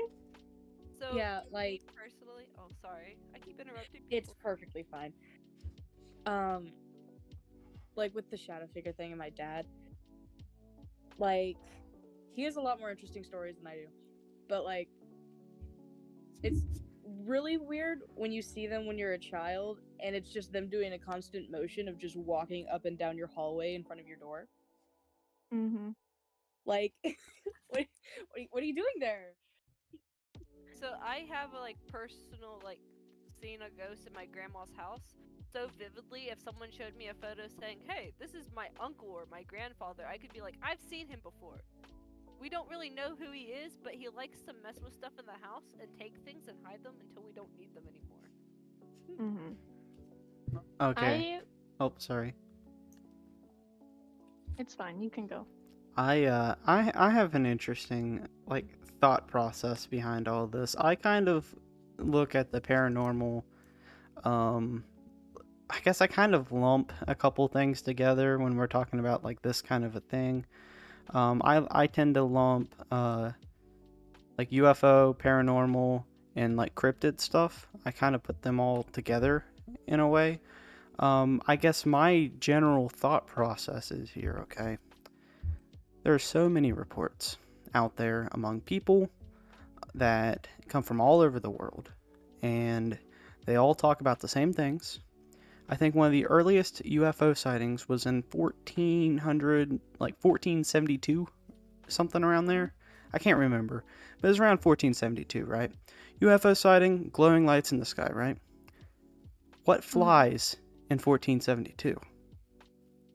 What has lights at 1472? Now, you could argue a comet, of course, but going, to ghosts and to the paranormal and demons and all that, every single major religion talks something about, the afterlife and the the ghost realm and all that stuff, right? So there's all kinds of sayings out there, that it comes from all over the world, and there's hundreds and hundreds of stories. They got to be talking about something, right? We can't just get rid of it as hearsay or whatever, but there's some truth to everything out there, right? And one thing is uh, especially in Christianity, there's a lot of stories like casting out the devil or the demons, releasing the demons into the pigs from this guy, and then there's literally the Holy Ghost, right? Yeah. So basically, if you say there's no such thing as the paranormal, like the ghosts and all that stuff, you're basically denying that pretty much every religion is wrong if you're saying that they don't exist, because almost every single religion does happen to say stuff about that. Now, of course, science might eventually come up with something, but truth be told, they haven't figured it out yet. So you know I was Like just, about some paranormal shows because they not all of them, like the good ones, don't automatically say, "Oh, this is a ghost." They'd say, "Oh, this might have happened, but here's also the possibility of it being paranormal." They don't definitely say this is a ghost unless they have clear proof or something. Yeah. My personal, I don't mean to hijack your concept of looping it all together, Frozen, but my personal thoughts on it is I believe to a certain extent that there are there is obviously the paranormal and whatnot. I'm also a religious individual, but I believe in evolution. funny, funny little thing there. But no, my personal thing is I like to believe that it exists mainly for the fact that it makes life interesting. The idea that there are things roaming around that have either been long dead or you know are just not really of a certain concept I enjoy. I enjoy thinking exist mainly for the fact that it just makes life interesting. It makes it brings back that kind of sense of wonder about things before you knew, like, about certain things. So See, going very back superficial. to his comment on like the Bible and stuff and like demons or something. I have a story about that, and it's like a few years ago, let's say I was hearing voices, right? Almost got diagnosed as schizophrenic, but my mother decided to do a prayer over me and just like to get rid of possible, not necessarily demons, but like Negative tormentors or like energies. just bad spirits, energies, anything that could cause harm or actually torment me like tormentors. Almost immediately, everything went quiet. That's kind of weird. I know, exactly. It's crazy. Yeah, I mean, like, if we're going into religion and whatnot, like that sort of side of it, I've seen. I mean, some weird things have definitely. The thing that, because okay, let me just roll back. Uh, um, I was born into a very religious family, or at least my grandparents were very religious, and I'd go to church every Sunday and whatnot. I don't really go to church that much anymore, unless it's like a special occasion and whatnot. But I've kind of renewed my faith lately, and I've been praying a lot more and whatnot. And it seems, yeah, it may seem stupid to somebody who's not really, particularly religious and whatnot. You can explain it away by it's a coincidence, and that's fine and all. People can do whatever they want, but my personal belief is mine. I've been praying, and it just seems like things turn out the way I'm hoping they do, or in a way that roundabout is going to help me, which is a nice feeling to know that there's something else out there that is potentially looking out for my well-being. So Yeah. there's a comfort in that. But when it comes to the whole, like, are there demons? Are there, like, you know, ghosts that go bump in the night? I'd like to think so, because it just, again, makes life extremely interesting. It can, fill life with a lot of potential moments that lend itself to some very good comedy and whatnot. For example, when I go to visit Richard, there's an abandoned asylum near him. We're gonna go explore it and whatnot. So I figure I can mess with him a bit. So that should be fun. And there are a few things that have happened in my life and my family's life that we can't exactly explain, but I always blame it on something. Because we have cats in the house, but there's one story where I was in a room alone and there was no one else in the room. And I turn around to go and pick up a few things, and then I turned back around and there was a cord moving. But there was no one in the room. And so then I'm like, oh, well, it was the wind. But the wind couldn't have swung a cord that hard, and it couldn't have swung that fast if it was the wind. I kind of feel like that's a human reaction that people normally try to say, okay, this is what it could be. But then there's like some things where you can't fully give an example of what could have actually happened. An example I can give of that is that at my grandma's house with the ghost that we have there, he would take things and hide them and not get and then put them back whenever we don't need them in plain sight. But one of the biggest examples of this is that me and my grandma were at her house by ourselves. We were sitting in a living room, and all of a sudden in the kitchen we heard a jar or something glass fall into the sink, and it sounded like it shattered. Whenever I went through there, I didn't see anything out of place, but whenever she went in, she noticed that in the sink, one of her porcelain houses that she had setting up on a shelf that couldn't have been easily knocked off were sitting in the sink unbroken. So it's just kind of weird. Like, how do you explain something like that happening? And especially explain it in a way where people will believe you. Because in many instances, when something happens, you're so freaked out about it. And when you try to explain it to someone, they're like, well, ghosts aren't real. I don't believe in them. So that couldn't have happened. It must have been you. You're trying to joke around and toy with me. When you're like, no, I actually saw it. Rationalizations are the human's best weapon. So one of the other things that's happened is that in one of the bedrooms, like this is another thing we can't really explain, is that every now and then there is a cold spot in the same spot every time in the room. And you can step in it and be freezing, but as soon as you step out, it's back to room temperature. And it's really weird because it's not always there. So you can't really blame it on a vent blowing. Mm-hmm. And I would like to say a funny story for a moment. Me and my family were at a cousin's house, and we were talking about this topic, about ghosts and demons. And I was really young, and I told everyone, well, if you go to a place in the room and it's cold or if it's hot, then it's a demon or a ghost.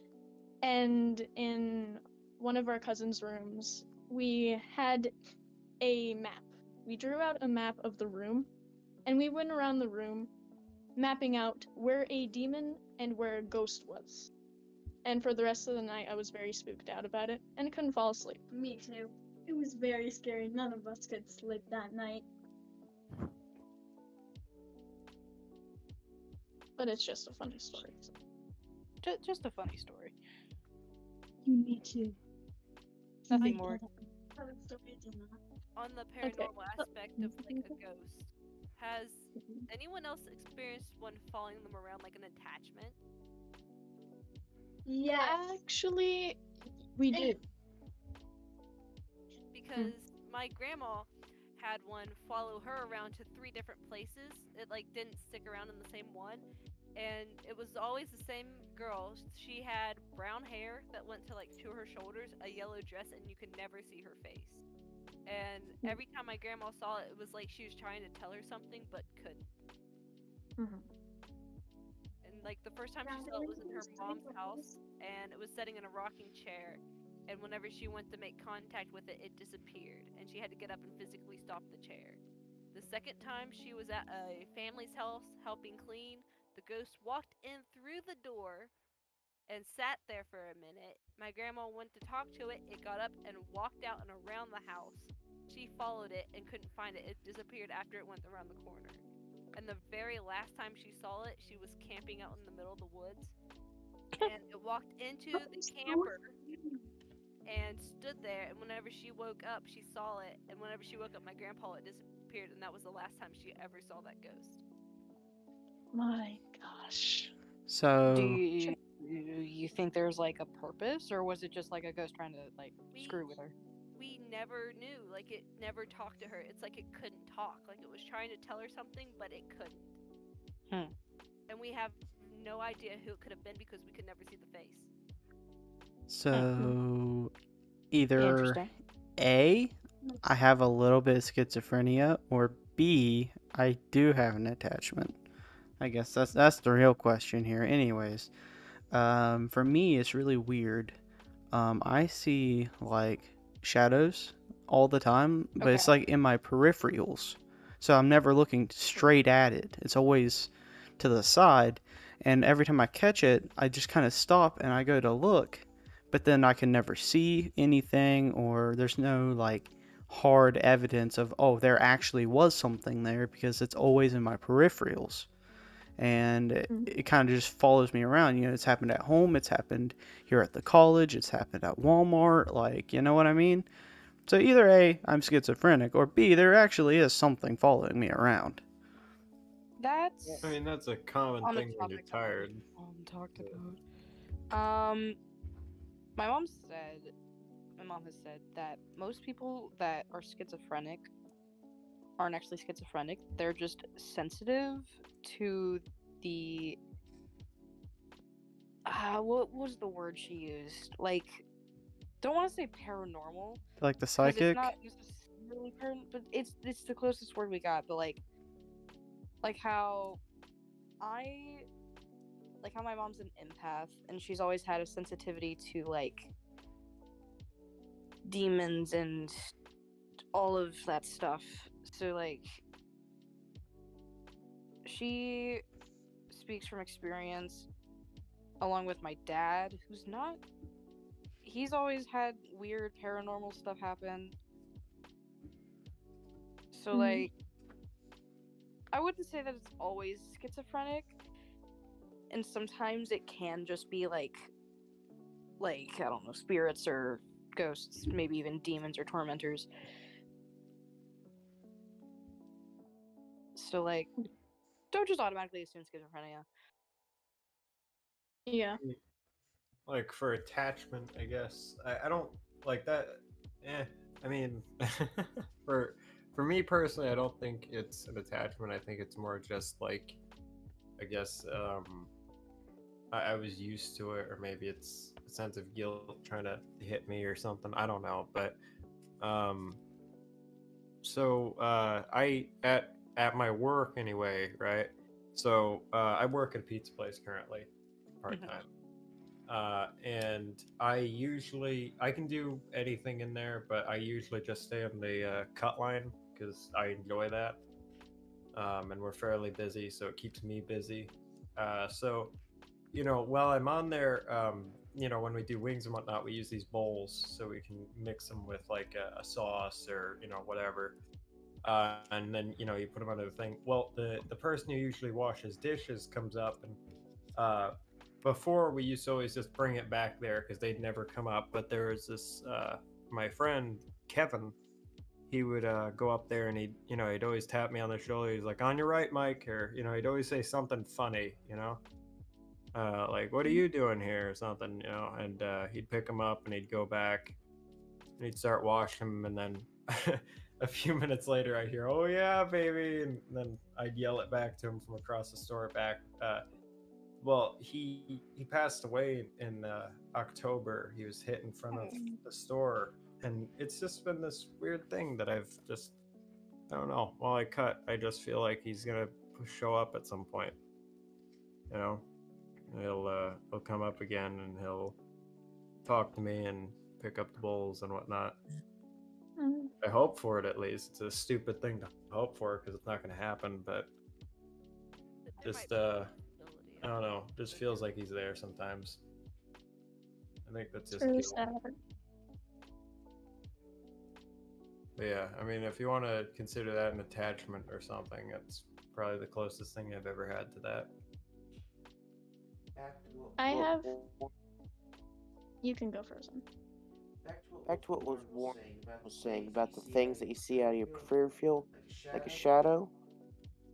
Um, my dad actually told me a story about them. They're not technically spirits, but they're called the Watchers. You can never directly see them. You'll only notice them in the corner of your eyes. But they're always just sitting there watching. They don't seem like they're out to hurt you or to help you, but they're just always there. Not everyone sees them though. Mm-hmm. Now, I have two stories, and Frozen, if we have time to talk about them, I'd love to. Yeah, by all means. I'm here for the ride. Okay. So, one, the first story happened in our last house, and I was with my friend Brooklyn at the time. Yeah, /life. In our last house, we had an attic, and it wasn't really a creepy one or anything, although the owners of that house had a ton of dolls and porcelain dolls in the attic, which was very scary. But anyway, in that attic, I kind of decorated it with Christmas lights, and we had a futon up there so we could sit. But one day, I don't know if you guys believe in this. I certainly have my doubts on it, but Charlie is a game.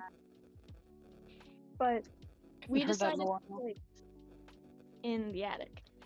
And while we were playing, we obviously said, Charlie, are you here?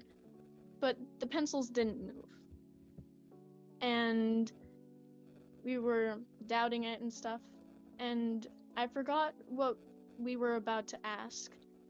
But mid-question, the lights that were hanging above us fell. And I remember before the lights fell, which was probably a dumb idea, I was dumb, and I hit the pencils and paper without saying goodbye, which is usually what you would do in this type of situation. But I just hit the pencils and paper, and then like a minute later, the lights fell, and it scared me and Life so badly. And we just ran downstairs, and we were so scared to go back and hang out in the attic again.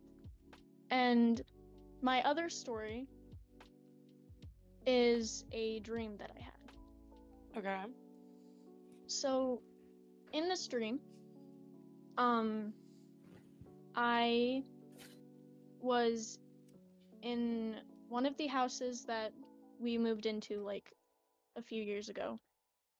But I would like to give the context of my sister is one of those people that I guess you could say the paranormal and things allow. Yeah. One of the people that like the ghosts allow to see them. But in the stream, we were in my mother's room, and for some reason she had a bunch of Cheerio boxes in her room, and she told us that we had to bring them out of her room. And so we were like, okay. And we got up to pick them up and take them out. But everyone left me in the room. Everyone left and closed the door. And all of a sudden, in the stream, I feel really dizzy. My vision starts going blurry, and I start rocking back and forth like I can barely even walk. And in the stream, this ghost demon thing was following me around, and when you left me alone, that's when it like allowed people to see it, and I was the only one who could see it. My mother was one that could only kind of see it, but I was left alone, and I stumbled across the room, and like we were talking about earlier, I felt like I was getting nowhere. But when I finally got out of my mom's room, it stopped, and I ran to my mom, and I was freaking out, panting. But then the door suddenly opens, and he walks over to me and tries to get at me.